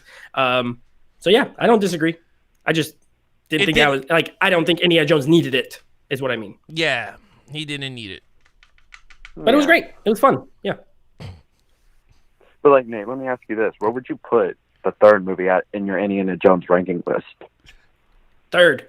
I put it third. As a matter of fact, my ranking would be the exact release order of the movies. Like, I think Raiders is the best. I think Temple's the second best. I think Last Crusade's the third best, and I think Crystal Skull is the fifth best. Even though there's four. I definitely agree with you I that put it fifth. Raiders of the Lost Ark is definitely the best Indiana Jones movie. I definitely agree with you on that. No. Yeah. See, the funny thing is like I know when I did my reviews on these back in December, I believe, I got a bunch of comments saying like, because I used to put the third in my third spot. I was like, wait. I was like, you didn't like it that much? I was like, it's good. And I had to give it a rewatch. I was like, oh, okay, this one definitely takes better than Temple of Doom. Whoa! Is a hot take. Yeah, he's right. Hold the phone. Hold the phone. Temple of Raiders Doom is the amazing. best. Sorry, Alex, but Raiders is the best. don't get me wrong. I love all the films except the fourth one. All right, Unboxing, you're live here on the phone. What did you wanted me to promote? Oh yeah, do it while you're Do it while you're on. I mean, all we just did this weekend was we just released the Halloween special, which is out now, and you and I got that live stream coming up soon. Yes, we gotta what figure day out a is it? date. Oh, we got to figure out a date. There you go. That's what it is. Yeah, I got to man. figure out a date with him. All you guys live in suspense until they pick it. Live in suspense. Hey, I already did one with Ken, so you're next, boy. Huh? And after that, I think I got AJ Reacts and Iceman. Oh, So there I still you go. got more people to come. For sure. Nice. There you go. I mean, we're gonna use that name. We're gonna do the Harry Potter with that name. What is it? What's it with the Voldemort? You can't say Voldemort's name. I'm ready to comment. Sam Jr., stop! Don't you dare spoil that show. It took me and Iceman hours to film. What? Halloween special with Big Bird? Oh. He's spoiling the show. Oh, there you go. Boy, Jeez. that's naughty boy. I put that for him. I did that just for him because he's been begging me to do that, and I freaking did it just for a small cameo. Mm. But anyways, Well, yeah, man, I just right. thought I'd come in and talk about Indiana Jones because I know when I heard, I mean, like earlier, like you said Friday, like you said, I thought you said you weren't the biggest fan of Star Wars. I was like, oh, okay, well. I thought I he's trolled talking you, about me. and you Yeah, he's mentioned talking about earlier from that, The like, Mandalorian. you are a fan, but you're like the biggest. He So, thought I hated Star yeah. Wars. He told me I need to rewatch Star Wars so that I can like them. Like, I do like them. I just said I wasn't yeah. a diehard. told Yeah, I him don't that know all the earlier 'cause I names didn't of the know if planets you and the liked it or languages not. and stuff. Yeah. All right, thank you so Yeah. much, TransformerCon. Yes, Unboxing thank you. with me. Former con. Yeah, I'm having doing like 20 things at See ya, once. man. Thank you so much for calling in. Thank you. Oh, there we go. He All got us right. on speed dial. He Yeah, does it. he Four lines has it. open. Yeah. All Yeah. right, let's see. A lot of people saw a lot of stuff, so let's get right Yeah. into it. Who saw what? I think Triborough was one of the first people who said he saw some stuff. Yes. Unboxing said, oh no, Sam Jr. said I saw Batman 1989. Awesome. Classic. Unboxing with me. Unboxing said I watched it and Mandalorian season 2. Awesome. Good. Gigolo said I watched Mandalorian episode 1. Spell, Visiting Hours, The Craft, Legacy, and yes, God yes. I think Sam- he didn't like Craft Legacy, if I Yeah. remember. He gave it a thumbs down on his Instagram story. I'm Oh. skipping that. I don't know, it doesn't look good. Yeah, it does look like crap. Sam Jr. says Terminator. Oh, yeah. All right, the first one, I presume. Oh, no, I think he's talking about our poll. Yeah. Gigolo says Rambo was the better franchise, in my opinion. Honestly, I'm going to agree with Gigolo in that. I prefer Rambo over the Terminators. That's just me. It has 2 movies compared to 5 movies that I think were way better. But, of course, Terminator 2 is the best action movie to everyone's In the history of opinion. Earth. Yeah, in the history of Earth to everybody. So whatever. Transformer Con says most importantly, vote tomorrow. I guess so. If people still vote. Yeah, If you people have 24 hours from. We put that poll up today, so you do have until like I don't know, maybe early afternoon tomorrow on mine, and then a little bit later afternoon on Alex's. But we're gonna combine the vote, so either one or both. Yeah. Transformer Con says, oh no. Sam Jr. says, I watched Joker 2019 this weekend. I'll buy the popcorn. Said, I watched Candyman and Spontaneous. Is that a movie? Never heard of Never heard of it either. So please let us know, Stephanie, in the bottom, what the hell is that movie Spontaneous about? Gigolo says, Candyman is a good one. Can't wait to see the new version. Oh, yeah. Jay says, I picked up DVD of Flash Gordon at Walmart. Great cheese cult classic movie. Yes, it is. And has the fourth James Bond in it. Yeah, Dalton and a is in great it. Soundtrack by Queen. Yeah, it is. I have that in. I picked up the Arrow Video 4K of Flash Gordon. It is definitely a cheeseball movie, but it's pretty good. Yeah. Let's see what's next on the list here. My thing is like dropping up. To Gigolo. He saw Temple of Doom, Raiders of the Lost Ark, and then that's his 3 rankings. Take for hot takes. Stephanie says, Tribur, I don't know if I'll watch it. I'm nervous. It won't be good. Oh, okay. Sam Jr. No, that's indifferent. Transformer concept. Oh, yeah. Nope. Who cares? No one gives a shit about that. No one cares. Next on the list, Gigolo. I think it could be a nice old day to the original and open up fresh new ideas into the franchise at Popcorn. Beckish. I like the one with the kid from the Goonies. Temple of Doom. Temple of Doom. Temple of Doom. Yes. Short round. Yeah, short round. Gigolo. Yes, neat. Thumbs down, yeah. Thumbs down. Unboxing with me says I will be watching Terminator 2 for the first time tonight. Whoa. Wow. That's a hot take. I'll buy the got popcorn. a hole in his movie watching I history. know. That's true. I haven't seen the other parts. Also, this was my second watch. To be honest, I saw it as a kid, still scared. Triburgo. Oh, look. Sam Jr. says election day is tomorrow. Okay. That's right. Gigolo. Yes, it's very underrated. Not too many mentioned it when it comes to favorite horrors. Okay. Movie Files is in the house. What's up, Elliot? Thoughts on people thinking Zack Snyder Justice League is getting canned with the trailers being taken down due to music copyright issues? It's getting canned because of music? I doubt it. I doubt it. They're Because of spending one too music? much money to can it. Yeah. Yeah, that makes no sense. Wait, I don't get it. Why are they canning it because of music?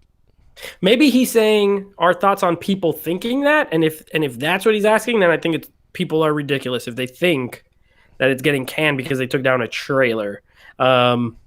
If that's what he's asking. Now, if he's saying if we think that that's happening, I would say absolutely not. I don't think so either because didn't they start filming extra scenes like a week ago? Yeah, it makes no sense. They're spending millions of dollars. I don't think they're just going to flush it down the toilet for no reason. Yeah, and especially get the whole copyright. Get the whole fans hyped up just to just to take it away. Oh, people will cancel their HBO Max if they do something like that. Yeah, like, in 2 seconds. I would, because the only reason I got HBO Max was for the stupid movie. So, unboxing movie when me unboxing says what's up movie files. Transformer concept movie files. Like you said, Warner Brother gets to feel what it's like to be copyrighted claimed. Okay. Unboxing with me unboxing says the movie files. I found out the video is not taken down. It's on. They had to put their trailer on private. Oh, okay. Okay. All right. Yeah. So. Yeah, that's crazy. Thanks, guys. Yeah, that is crazy. But I mean, no one else wanted to call in and tell us their favorite Sean Connery movie. No. But yeah, that's kind of weird in terms of like the whole like they want to do that. Like that makes no sense to me. Like, I mean, I wouldn't, to be honest with you. But whatever. I mean, people are nuts. Now, speaking of, I know Unboxing said he's going to watch Terminator 2 for the first time. I know our other Wednesday co-host, David from Flicks Talk, he has put on his Instagram. He's letting people vote on movies he has to watch. Have you looked at the list of movies that he's not seen that he's looking at watching for the first time? It's incredible. Some of the movies on this list are like I have voted on them, so you can check them out. Some less so. Something like The Witch. I could see him not seeing The Witch, but some of these are like, how do you have to like dodge? Like you have to literally go out of your way to not see them. I don't know how it happened. It's an amazing. I want to vote for all of them, but I can only pick one at a time. But like I know Back to the Future 3 was one he had, and I can get that one too, honestly. But like The Sixth Sense, you got to dodge. I mean, he dodged it for all these years. I don't know how. It's a hot take when it comes to these first watches. I mean, I'm seeing it all over my Instagram, and I will literally go on record saying it right here on the channel. I absolutely hate it. I absolutely hate the whole first time watching. I don't care how much this damn thing generates in views, how much subscribers you get in it. I absolutely hate it. David knows it because he always texts me and we laugh because I hate it. It's a stupid concept. It's the dumbest thing. I seen 3 new movies this weekend. That's first time watch. I ain't doing no stupid reviews so people can know I didn't see them.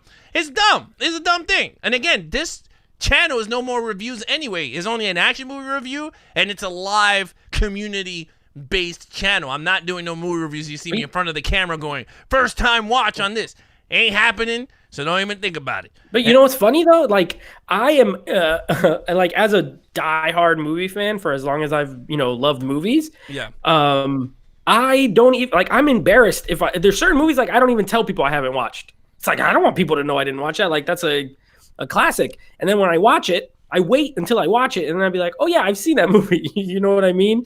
So it's got, in that way, it's kind of interesting to be like, oh, I haven't seen this movie and I haven't seen this movie. Pick which one I should watch.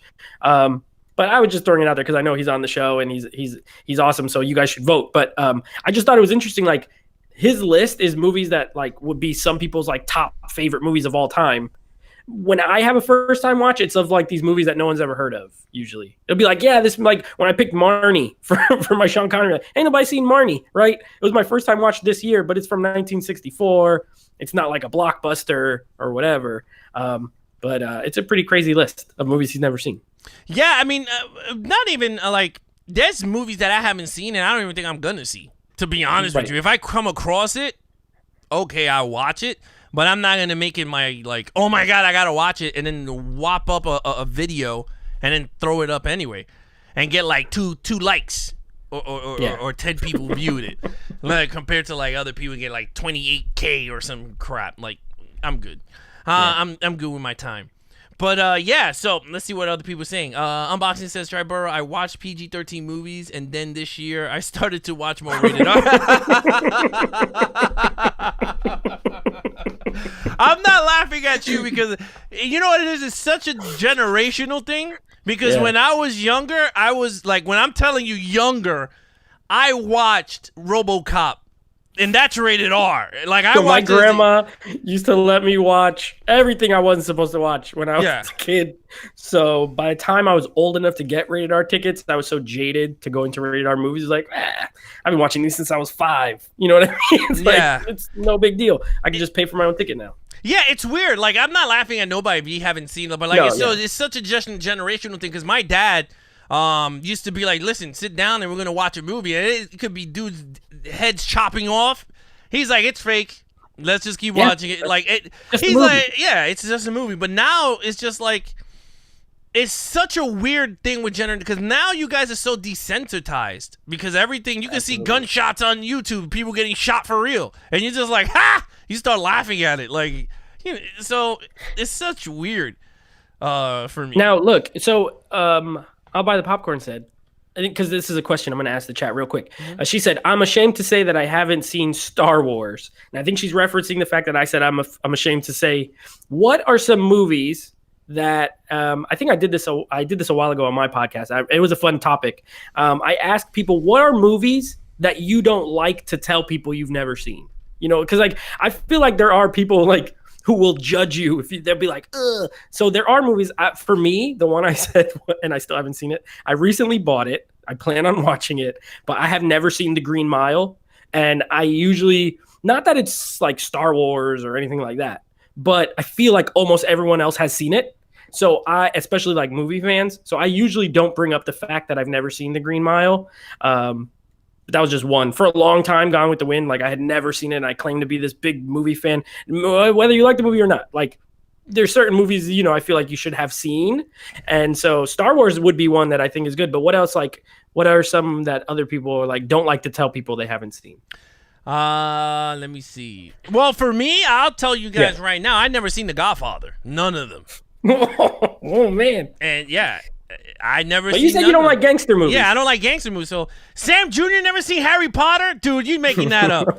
There is no way. Hey, that's a good like that. Yeah, that's a big one. Transformer Con said I never seen any of the Mummy movies. Wow. Wow. All right. Horror and Coffee. Popcorn starts with the original films. Oh, he's gonna give her the breakdown. Yeah, that's right. Tell her. Yeah, tell her. I'll buy the popcorn unboxing. I'm gonna watch them this month. Okay, so she's gonna watch Star Wars.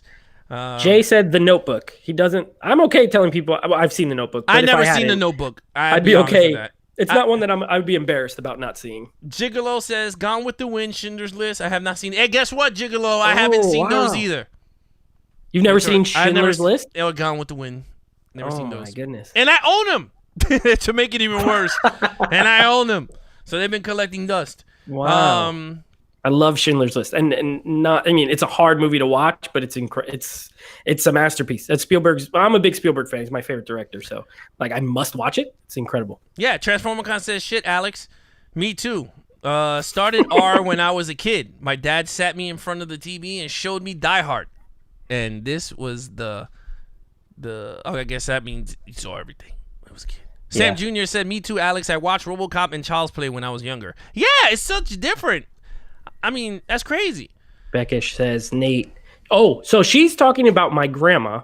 Okay. My grandma took her son, who's my younger cousin, to see the. So just so you guys know about my grandma, she was a big movie fan. I think I talked about her in my first episode, but she was a huge movie fan, and every Saturday would take us to see movies. Every single Saturday, like guaranteed, like clockwork. We're going to the movies. She'd make us get the newspaper, look at the reviews, and say, find something that has 3 stars or more, and we're going to go watch it. It didn't matter. It could have been rated R. It could have been rated NC. It didn't matter. She was going to take us. So that is kind of why I love movies so much, is I watch them every Saturday with my grandma. Anyway, when we grew up, she started taking like my younger cousins to go see movies. So she took him when he was 8 to see The Grudge. Now, I don't know. She didn't take him to see it. She rented it. So she would also rent movies. Like you could just go pick anything. And she would just she was very nonchalant about what we little kids could watch. So, he was traumatized. I remember he was drawing weird pictures and like scribbling black circles and all this kind of stuff.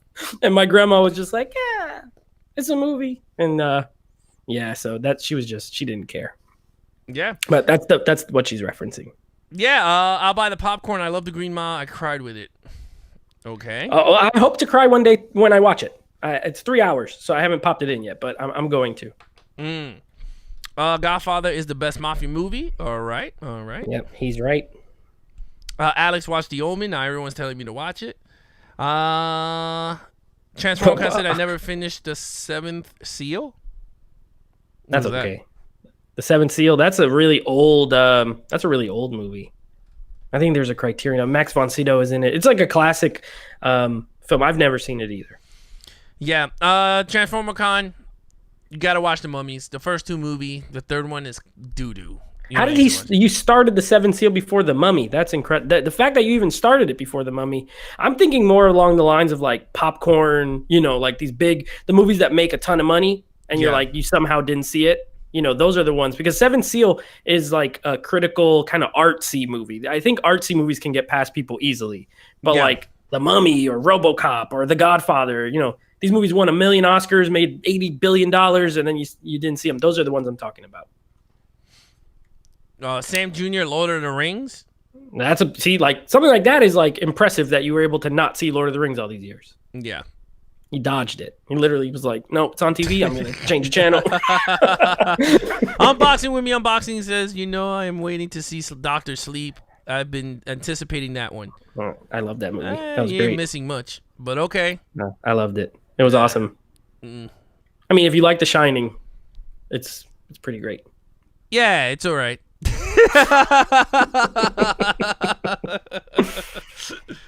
It's an okay movie. Underrated. It didn't make as much money. It didn't do as well as I thought it was. I thought it was really good. Yeah, you know what? I should whip out the Altini, but I'm not gonna do that today. No, not yet. Not yet. I ordered the hat. To everyone who does not know who Altini is, I ordered. Do it one time just so they can know, because we got people in here that weren't here for the Mandalorian show. All right, but I got to do a prediction though. It has to be a prediction. What am I predicting here? I got to predict something before I become the Altini. Predict what people are going to vote for for the next podcast. Oh, okay. For the action podcast. All right, here we go. So the Altini is going to come out. The Altini.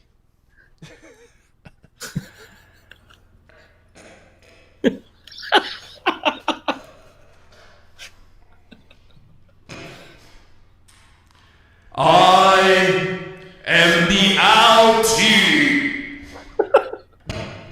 My predictions are, we are going to review Terminator. The Altini has spoken!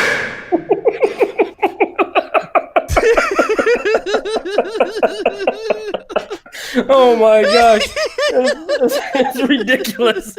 It just sounds so ridiculous. Yeah. It still sounds like you're yelling down a hallway. It does sound like in an that. apartment building, but yeah, it's does. so funny. Yes, so the Altini will be coming back for a future, but I have a hat. I ordered a hat, a big freaking hat, so I can now do the Altini. So now a lot of predictions and stuff was going to be theories. The Altini comes out. So there you go. For those who have not seen the Altini, he made his debut during The Mandalorian. He predicts. The Altini. Yeah, the Altini. Altini predicts that Ahsoka might come out episode 5. So we really don't know if the Altini is right. So yes, so that's pretty cool.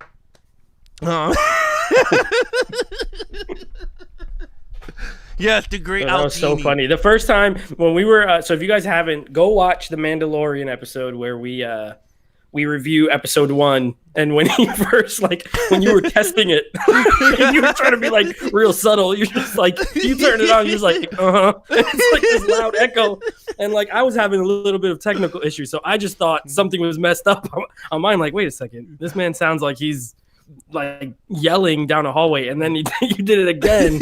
Oh my gosh, you're so funny. So if you guys want to see where that was birthed, watch episode 1 of the Mandalorian reviews. It was hilarious. Yeah, the Altini's coming back. Yes, Jay, I ordered the Swami hat from Amazon. It's coming Thursday, and it's literally this big. I brought a freaking big one. I brought you call it the shawarma hat. Yeah, a shawarma. I brought a shawarma hat, so I'm gonna be predicting everything from the future and on. So that's gonna be awesome. Never seen Jurassic Park, Sam Jr. What? Oh wait. Oh, was it way too rated R for you? I don't even think it's rated R.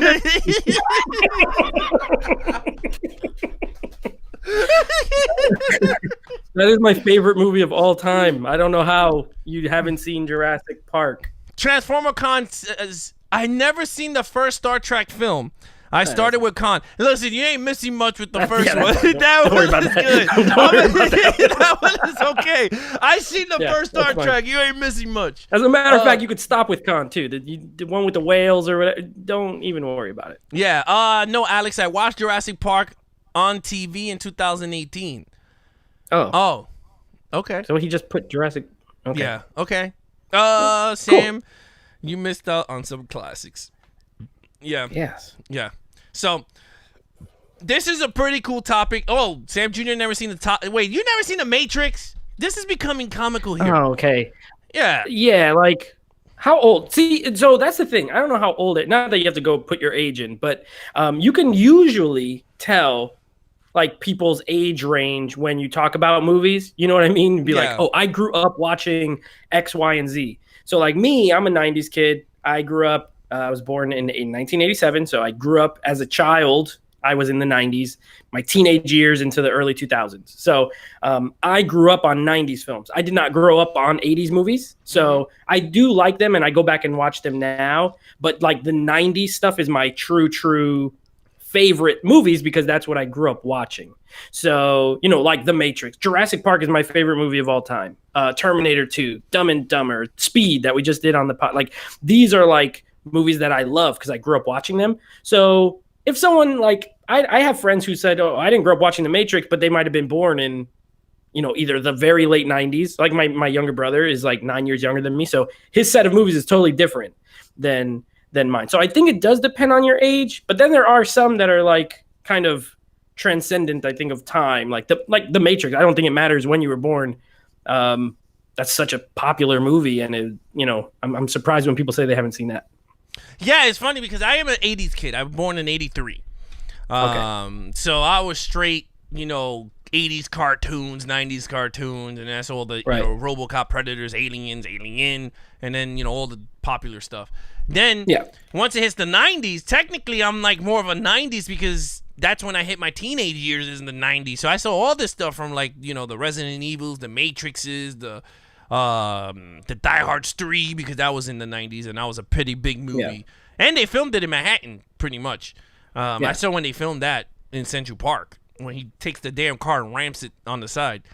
Like, I don't have memories of going to the theater before 1992, right? Because I would have been 5. Yeah. Usually. So 92 and on is like my best years, if you will, of like growing up. That I'm gonna feel the most nostalgic for would be from like 92 to like 2002 ish. 2003. Like I was in high school. So that's kind of my area. So yeah, I could totally see for you it would be like just a little bit earlier.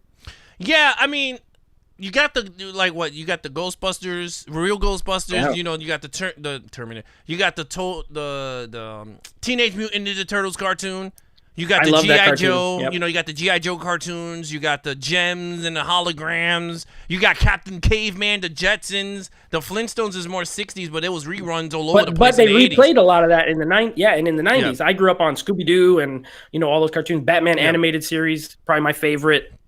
Cartoon, the X-Men cartoon that used to come on Fox. That was a big one when I was growing up. That's very big in the 90s. Then they had the what was it the Gargoyles. I was around when the Power Rangers became popular. I was a big Power Rangers fan too. Then they did the movie, the Power Rangers movie. Yeah. And I remember I remember that. how big that was. And Yeah, it was like, huge. All the movie tie-ins and like you go to McDonald's and they had like all the different. You remember McDonald's used to do like the collectible cups of like the movies. Like I remember Batman Forever. They had mugs, glass mugs. Yes. And like the Riddler one had a question mark I handle. had the Riddler one. Yeah. I my great grandma used to have all of them. Oh wow. Yeah. Well, she took you to the movie, so most likely she was like, "We gotta go get the Like, hey, we're going to McDonald's right after. I'm gonna buy you these cups. I'm missing Two-Face. I'm missing Two-Face cup. Yeah. If you get they were Two-Face, is awesome. mine.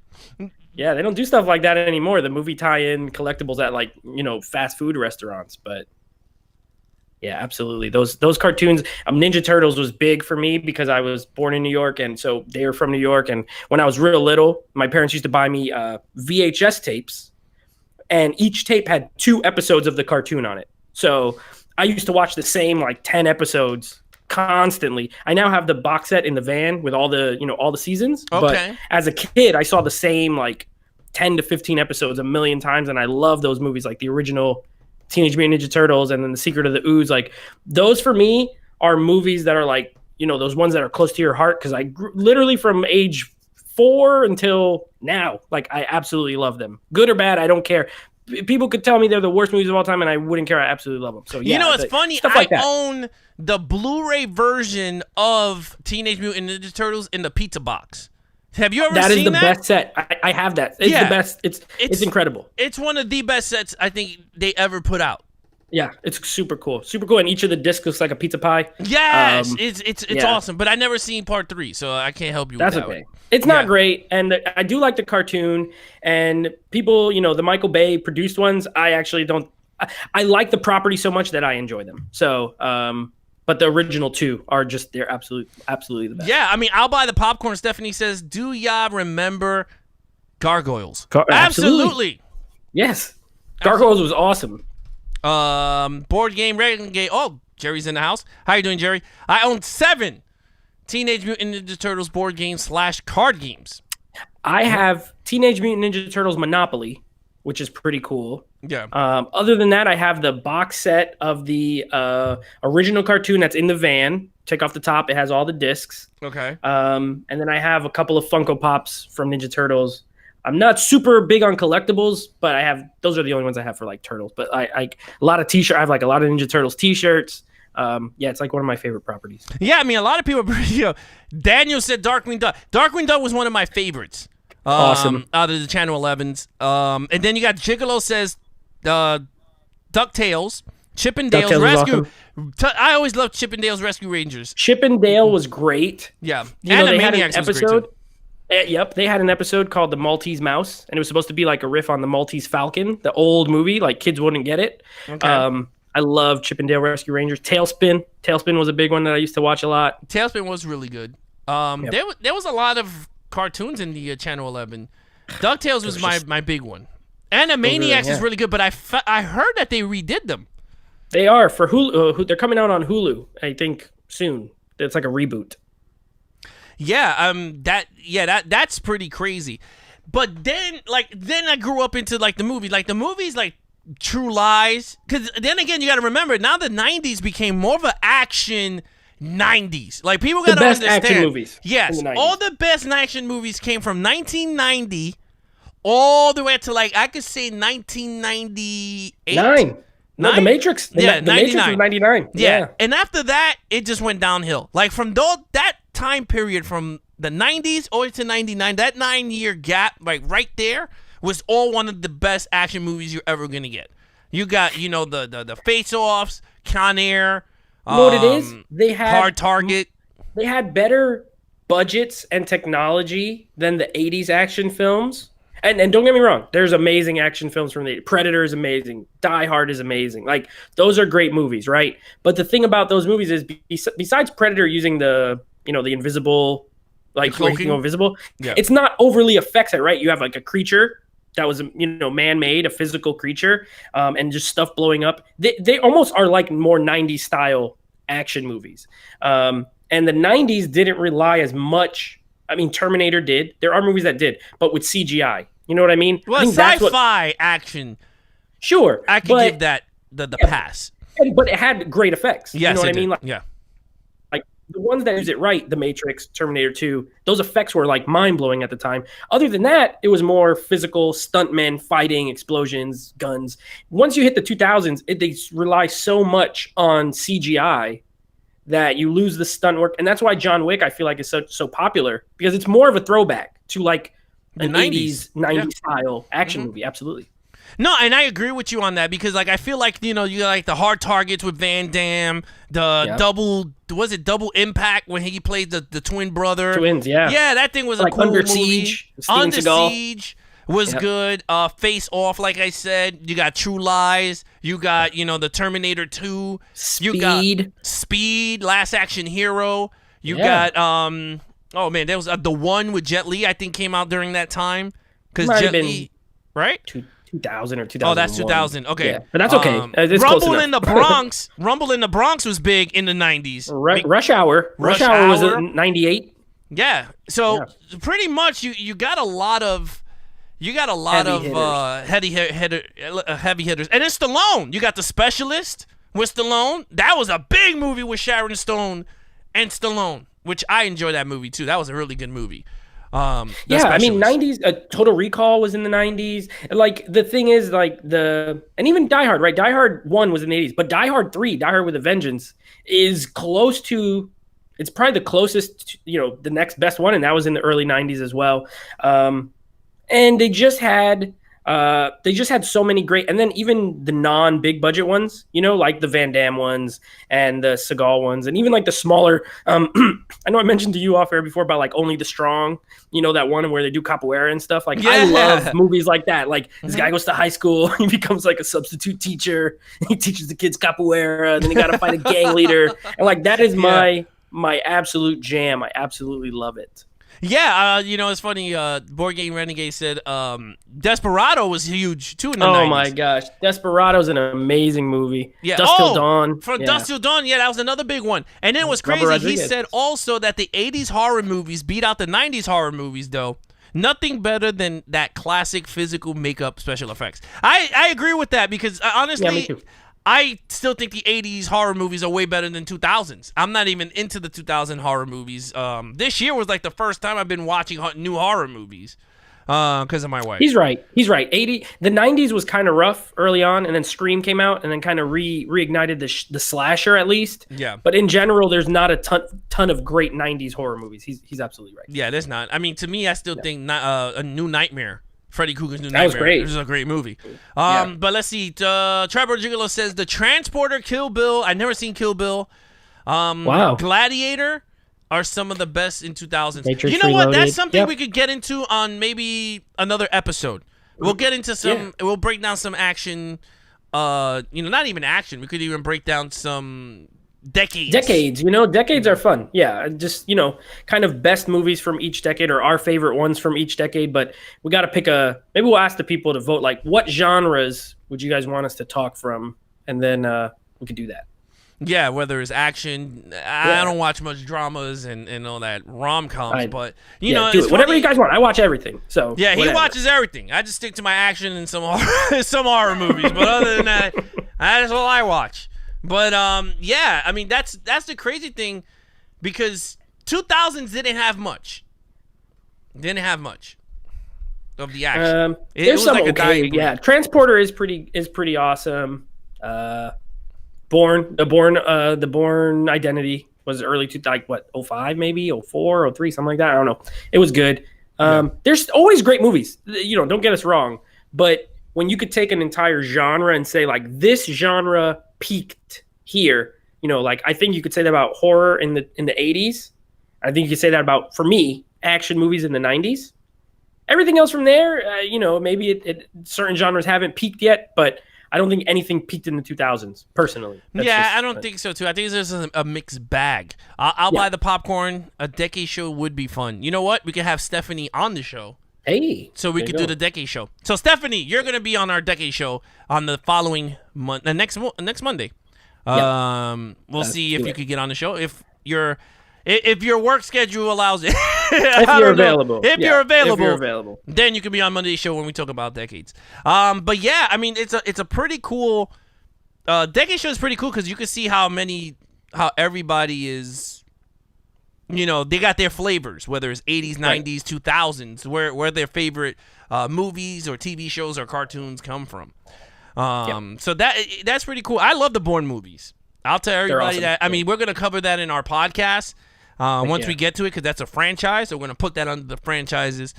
But yeah. So one thing about the podcast, because we were doing the Terminator Rambo for Breaking Out, I'm going to do the Last Crusade thing. Choose wisely, because one of them, you could win digital codes for the entire franchise. I'm not going to say which one. Nope. You guys got to choose wisely. We will give out all the movies digital code, but you have to choose wisely. I'm not going to tell you which one is either Terminator or Rambo. So it's one through It's different last from the one. leaderboard thing. This is totally different. Yeah, there's no leaderboard thing, no nothing. This is straight for the podcast. So you're going to get keywords in our podcast when we do the movies. Each podcast episode is going to have a keyword. But then when I upload it on YouTube, it's going to get censored. So no people could be all cheating up in here. Ain't no cheating. You got to listen to the podcast to get that keyword. You DM me at Levels of Geeks, and then you're entered. So I got an idea. Not tell only us, that, Nick. let's do this. Here's what we got to do. If you want to win, we're going to have a keyword. I don't even know what it's going to be yet. We don't even know what it is yet. It'll be a keyword at some point in the show. We'll say, by the way, the keyword is boop.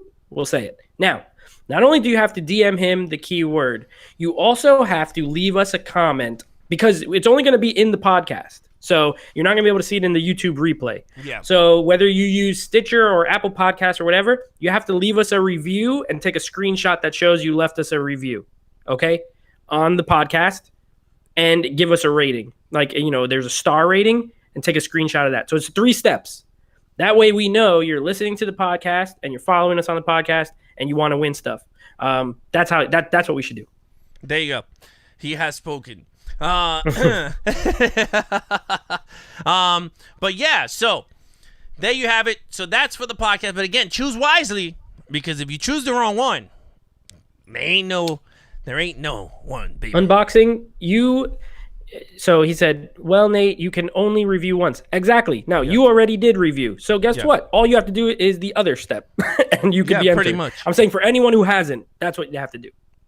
Yes. So, so there you have it. If you guys already reviewed the podcast on Apple or Stitcher or Spotify or wherever the hell the podcasts are up, you guys are good. Just follow the other two stuff. We're going to put up the rules and stuff once you guys pick the movie.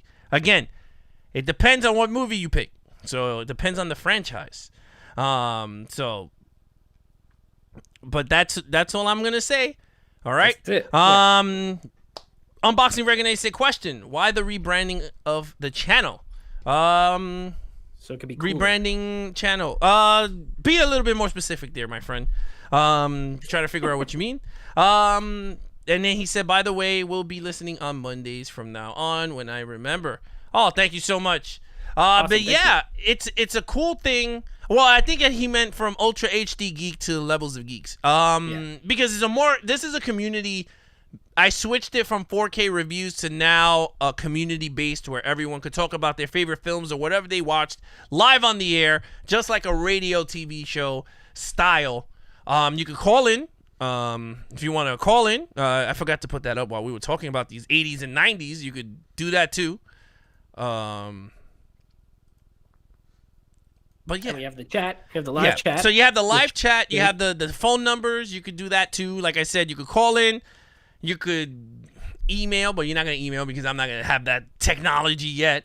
But again, you could call into the show live. You could talk about whatever you want to talk about. Again, the last part of the show is for you guys. You guys let us know what you guys been watching. We make fun of it. Not really. I'm just joking. But again, you let us know what you've been watching. So at least we all know on the same page. And again, we got a leaderboard. I mean, we're going to close out the show now anyway, as we're about to hit that 2-hour mark.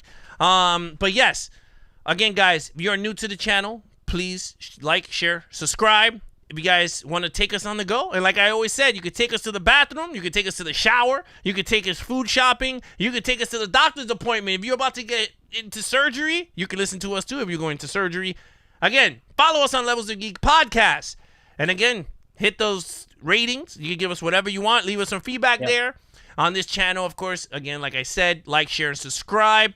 Tell your buddies, tell your grandma, like Nate's grandma's going to subscribe soon. Everybody. Tell everybody, get those subscriptions up. And again, the leaderboards. Again, use your points wisely because, again, at the end of the month, we are going to give whatever's in the box. So, I'm going to tell everybody again, you got those 3 movies Nate's are holding up. You got Taken 3 Blu-ray. You got Terminator Genesis 3D. You got Star Trek Motion Picture Trilogy. Hell, I even threw in a Ghostbusters Egon Spengler freaking action figure. That's how crazy I am right now. So each week I'm going to throw something in the box, and at the end, someone's going to win in the box. You know what? For the hell of it, I'm going to even throw in Teenage Mutant Ninja Turtles Out of the Shell. Let's throw that in the box, too. Ooh. I'm going to throw that in there for everybody. And that's a cool packaging. That's like that's not a regular Blu-ray. That's pretty cool. Yeah, look, it is a Blu-ray. Comes in a shell. It comes in a that's shell. not the regular. Yeah, that's pretty sick. Yeah, so there you have it. That's in the box too. And of course, next week, you don't know what I'm going to put in the box, but I'm going to show you guys. It could be a Funko Pop. It could be a statue. It could be a 4K. It could be a steel book. It could be, I don't know. But again, like I said, at the end of the month in November, the last week of November, so I'm going to put up the whole how you win this box. You guys will have the upper hand because you guys got your points for the leaderboard. You can use 30 points, up to 30 points. That will give you 10 points for each ticket entry. So there's only 3, so you can use 3 ticket entries up to 30 points. Once you put those in, so again, so that's how it's going to work. For now on, Board Game Renegade is asking when. So that he just answered it'll be end of the month. And then also, I don't know if you came in mid-show or something. When this goes up on YouTube, the replay, go back to the beginning, and they gave all the rules for the points and everything there too. Yeah, you get points and stuff, and you'll see. Send me your address. I'll send you some copies of my game. Oh yeah, so my friend Jerry I'll just say it right now. My friend Jerry makes board games. He's a board game guy. Sweet. So that's pretty cool. So he just made a board game, and I'll send him my stuff. Guess what? Y'all are going to also win a game called Sardines. So that's pretty cool. Yeah, so check it out. Check out his YouTube channel. I'll put the links and stuff on the description below. I'll put that in. But again, guys, anything in the box every month, you guys have a chance of winning. I'm telling you, it's going to be crazy shit going in this box. It's not only going to be Blu-rays, DVDs. It's going to be 4Ks. It could be steel books. It could be random stuff going in that box. How many points is it if they refer someone to subscribe to the YouTube channel? How many points is it? 5. We should raise it. Make it real. Make that like a real gem. You know what I mean? You want it? Like, What do you want to raise it yeah. to? Raise it. What do you want to raise it to? I'll let you do it. What do you want to raise it to? You know what? You're going to get actually for the let's do a special. We'll do a special, see how it goes. For the month of November, if you get someone to join, and I don't know, you guys have your verification process. I don't even know what it is because I'm not part of the leaderboard, but I'm now making myself part of the leaderboard. You will get, for this month, you will get double. We'll double it, 10 points for every person you get to subscribe. Now, if I was allowed to be on, man, I would have got like 40 points just now for that.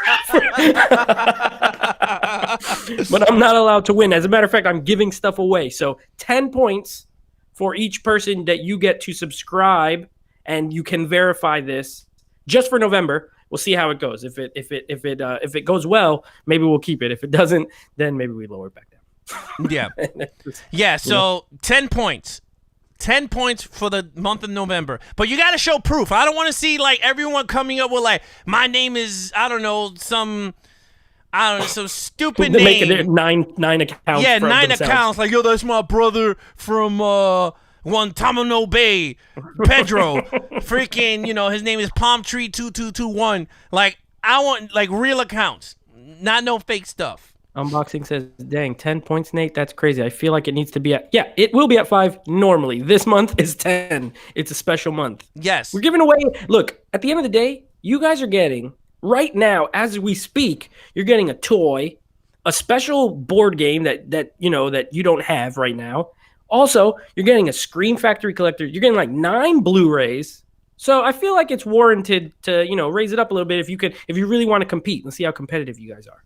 Yeah, I mean, I like that. That's pretty good. You know what? I might even throw in some music because Tribal Gigolo's here. I might even throw my favorite album in. It's getting better and better. So I'll throw some music in there too. Some of my rock music. I'll pick some up and throw that sucker in the bin. I mean, maybe some of you guys are like, "What are CDs? Where you play them?" But I don't know. But if you guys got CD players, you know what to do with them. Look, we'll have fun with that. Damn, a CD will seal the deal. Wants a CD. Oh, man, Alex gives away cats in 2019 in the NFL. Hey, you never know. Maybe. Hey, you never know. I think, you know what we're going to do? This month, we're going to show you guys what's in there, and then every other month, we're not. Yes. So you know it'll what? Be a mystery. It'll be a mystery box. Yeah. And maybe I'll get some, like, Levels of Geek swag. What is it called? Those tote bags? You get some swag bags. Swag bags. Levels of Geek swag bags. I'll put anything in the bag, and then, bam, you win them. So there you go. Snickers in there. You don't know. Yeah, so there you go. First month, you guys get to see what's in the box. It could be even Back to the Future trilogy in 4K. I really don't know, but it could go in the box. You might see it next week, the following week, or the last week. Something crazy. But something big is going in that box. I just don't know what it is yet. So you guys have to wait for that. But again, use your leaderboards points wisely. But again, it's going to be a max on the points. So don't think if you keep banking them and banking them. No, there's going to be a limit on the points until you use them points. If you want to use it on some box that you think there's something cool, then fine. But again, so you're going to get a board game. Blu-rays and candy. Yeah, Blu-rays and candy. Right. Yeah, I will put a Twizzler in there. Listen, what do you eat when you watch movies? Candy. It's delicious. Yeah, Twizzlers. I love Twizzlers. Peanut M&Ms. Everything. It's there good. you go. There you go. Mike and Ike's. You got all that stuff. I might even put Coke-free Coke, a can of Coke, a 12-pack of Coke. You get one hot Coke. You get one hot Coke. If you win for December, you'll win 13 movies, 2 T-shirts, a bag of Snickers, and one hot Coke. And maybe a Diet Coke. Yes, a Diet Coke. If you guys, you gotta let me know if you guys, whoever wins, if you guys are in the diet, I'll send Coke free, zero, caffeine free. We'll have fun with that. If you're like into that fruity stuff, I'll send you, the Fanta. The Fanta orange, great. A hot strawberry Fanta. Yeah, we'll do something like that. I mean, if you guys are gamers, I'll send you guys Mountain Dews or Monsters. Game fuel. Yeah. Huh? Yeah, game fuel, Yeah. Or a bag of Funyuns. Like, we'll have fun with that. They're trying to give us away. Look, you get the levels of geek person of we don't, choice. Nate goes in the box. He said unboxing puts me in the inside. He takes me to the box. Yeah, that sounds about right. You know what? If I knew Nate was gonna shave, I would have put his beard in a Ziploc. We do lock of love for any of you guys who can't grow a beard. Yeah, those who can't grow a beard, I would have thrown his beard in a Ziploc, and we would have put it in there. You got a piece of us going home with you guys. No, but seriously, let me do some promotions. I want to promote some of your stuff. That's you guys are clowns. That's hilarious. But again, guys, big box giveaway I'm gonna be promoting it soon this week.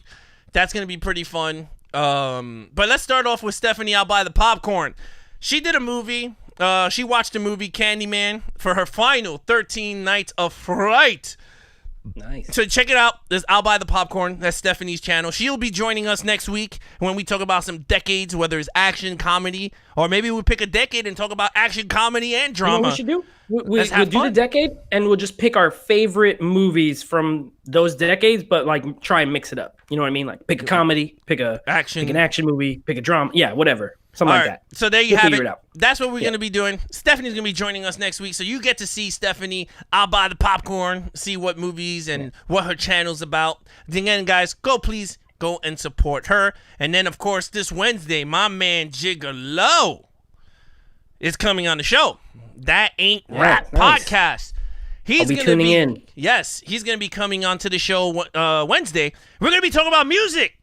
Of course, I was a rock guy, so I'll be talking about rock. But of course, David was he was a DJ. He was a DJ.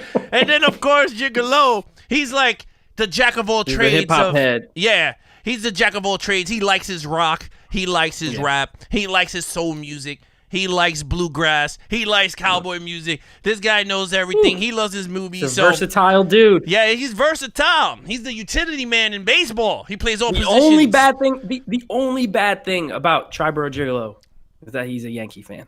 And that every time I look at this chat, I have to see this little tiny Yankees logo. Other than that hurts. He's a number one guy. Yeah, he's a nice guy, but until he removes that, I don't know. I might take that back. He's not coming back Wednesday. Take the little wrench. Take the little wrench away that from wrench and I was just joking. But yes. So check out his page, That Ain't Rap Podcast. He did a new show that was streamed 19 hours ago, but right now it'll be 24 hours ago, which was his new rap review on Busta Rhymes' new rap album. And then, of course, I guess during that same video, he gave you guys his 20 most favorite horror movies of all time. The greatest thumbnail. That is the best, because he's on the bottom of all the ones that scared the crap out of me when I was a kid. He's like, Freddie, don't touch me. And Freddie's like, come here, boy. And Jack Nicholson's like, oh, yeah. Like, everyone looks creepy. Like, that's a creepy pedophile picture right there. He said he's going to wear his Mets hat on Wednesday. Okay, all's forgiven then. Yes, all forgiven. We're putting Mets clothes on. I like that. Yeah. That's pretty cool. But again, check out his page, That Ain't Rap Podcast. That's on YouTube. Again, subscribe to each other's YouTube channels. Support each other. So that's pretty cool. Last but not least, this podcast came out last week, but the video came out. I put it a few days ago. This is our podcast episode 3. Of course, everyone knows that we have an audio and video version of our podcast. Where our podcast video version, we have stats, videos, pictures of everything we're talking about when we're breaking down our action movies in our 6 categories. We break it down in our lead character, main villain, action scenes, storyline, overall of the movie, and then we give our total scores. And we see if the movie is actually legit. So in this episode, we break down The World Is Not Enough. Check it out. this is the first time you're ever gonna see me and Nate agreeing on a score, and it's actually identical score. It's scary how identical this is, but again, it's a fluke. We don't know how rare this is going to be. This is like we recorded Speed right after. Did not have Yeah, they were both good, but they were not identical on the very next one. So. Yeah. So again, guys, check it out. This was actually a really good video. Tomorrow I'm going to upload our podcast number 4, which is available now for you guys to listen to on the podcast Apple. Yeah, it's a very good episode. It's on Speed, Keanu Reeves Speed. We break it down again with our 6 categories. If you guys want to chime in on the categories. When I put up the video, follow our categories and let us know your scores also on the comments. Yeah, remember, you added a new category, too, at the end of Speed. Can this movie be rebooted / sequelized? So we'll also give you our opinion if we think they can continue with that, franchise. Now, we're going to do that for the one-off type movies, right? Because we're not going to say, can they make another Rambo? They've made 5. You know what I mean? It'll be for the more... either ones that only have 1 or 2 movies. Yeah. We'll do, can this be rebooted or sequelized? Yeah, so again, guys, check it out. It's Levels of Geeks podcast on Apple Podcasts, Stitcher, Spotify, soon to be on iHeartRadio. It'll go up. And again, guys, follow us on Instagram at Levels of Geeks. Now there I put up all photos of my, not unboxings, but I put photos of my Blu-rays, 4Ks, even new stuff that I picked up, toys and props, movie props, all that stuff I put up. That's on Instagram. I'm not getting lost. I think my brain dying right now. My brain is going. But yes, follow us on Instagram at Levels of Geeks. And again on YouTube, please like, share, and subscribe to the channel. Please help us grow. Hit that 1,000 so we can start getting that community feature. So we can hook up everybody in the community. It's like a community feature that's pretty cool. But again, guys, thank you so much. Let me say what's up and goodbye to everyone that is live with us on the chat. Vortex Studio. And also, yes, go ahead. I was gonna say we gotta y'all follow Netflix reviews. Oh, my bad. And also make sure you're good. Make sure you follow Netflix reviews. I post stuff too. Netflix reviews on Apple Podcasts as well. Netflix movie reviews for my other podcast, my other podcast, and Netflix movie reviews on YouTube as well. I got some videos. We'll maybe do more in the future. We'll see. I don't know. But still subscribe because you never know when I might come out with a surprise video and try and make you guys laugh and talk about movies. So and then like he said, everything else with the Apple Podcast for our podcast, mine and Alex's.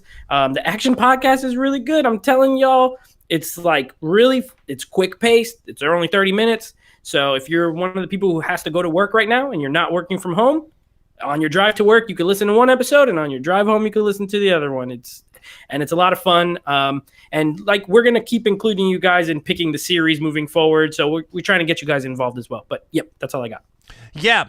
So guys, if you want to follow Board Game Renegade, he put his email down below. He's going to bed. By the popcorn, Stephanie, thank you for joining in. Jerry, thank you for joining in. Vortex Studio, thank you for joining in. Unboxing with me. 4K Corner came in towards the end. Sam Jr., thank you for joining in. Daniel, his cousin. He was here the whole time. Yeah, he was here the whole time. Points. Give him 4 points. Unboxing, Sam Jr. Give him James, my cousin, give him points. He was here the whole time. Sam Jr., Vortex Studio came late, but it's all right. Thank you for coming in. Jay, thank you so much, and congratulations again on winning the Back to the Future 3 movie digital code thingamajiggy. Hope you enjoyed it. Unboxing with me, unboxing. We'll be talking after the show. Tribor Gigolo, of course, my man. I'll see you on Wednesday. I'm trying to say what's up to everybody. Beckish was here whole time. Give her some points. Yes, we got to add her to the board. She was here. Yes, Beckish. If any of my people win this box and don't give it to me, I'm quitting this podcast. I'm just letting you guys know. Transformer Con, thank you so much. I'm trying to get to everybody. Did I say repeat? Sam Jr. I don't want to skip everybody. I want to be really nice to everybody today. I think that's everybody, though. Right? Jay? Did you say Jay? I said Jay. Okay. I said Horror and Coffee. Horror and Coffee popped in, Movie Files came in. Yep. And that's it. There you go. I think I got everybody. Sam said you said my name 3 I times. said your name 3 times because it's like repeating itself the more it goes up. You're just But that yes. cool. Yes, you're mad cool, Sam. You're mad cool. Alex only skipped me twice, so what? I didn't skip you twice. I said your name like 100 times. Unboxing with me. He called in. Beckish. Everyone Yeah, knows I you. did. You got all your shout outs. Yes, I did. I gave all the shout outs. Beckish, M, what's up? Thank you for joining the show. Vortex Studio. Oh my God, I think I'm losing dehydration. I think now my brain is like dead. I'm like we're good. Steve Martin, man with 2 brains right now. I got some food in the microwave. I'm trying. There to you warm go. up. He has to eat his freaking burrito in the microwave. His Taco Bell. All right, we're good to go, right? I think we're good to go. Everyone is good. All right, on we go. Again, guys, thank you so much for enjoying episode 46 and everyone on the replay. Again, all you got to do is just follow us, hit that like, share, and subscribe button. Again, I'm your host, Alex Figueroa, and that is... Nate. All right. Be awesome to each other and geek out.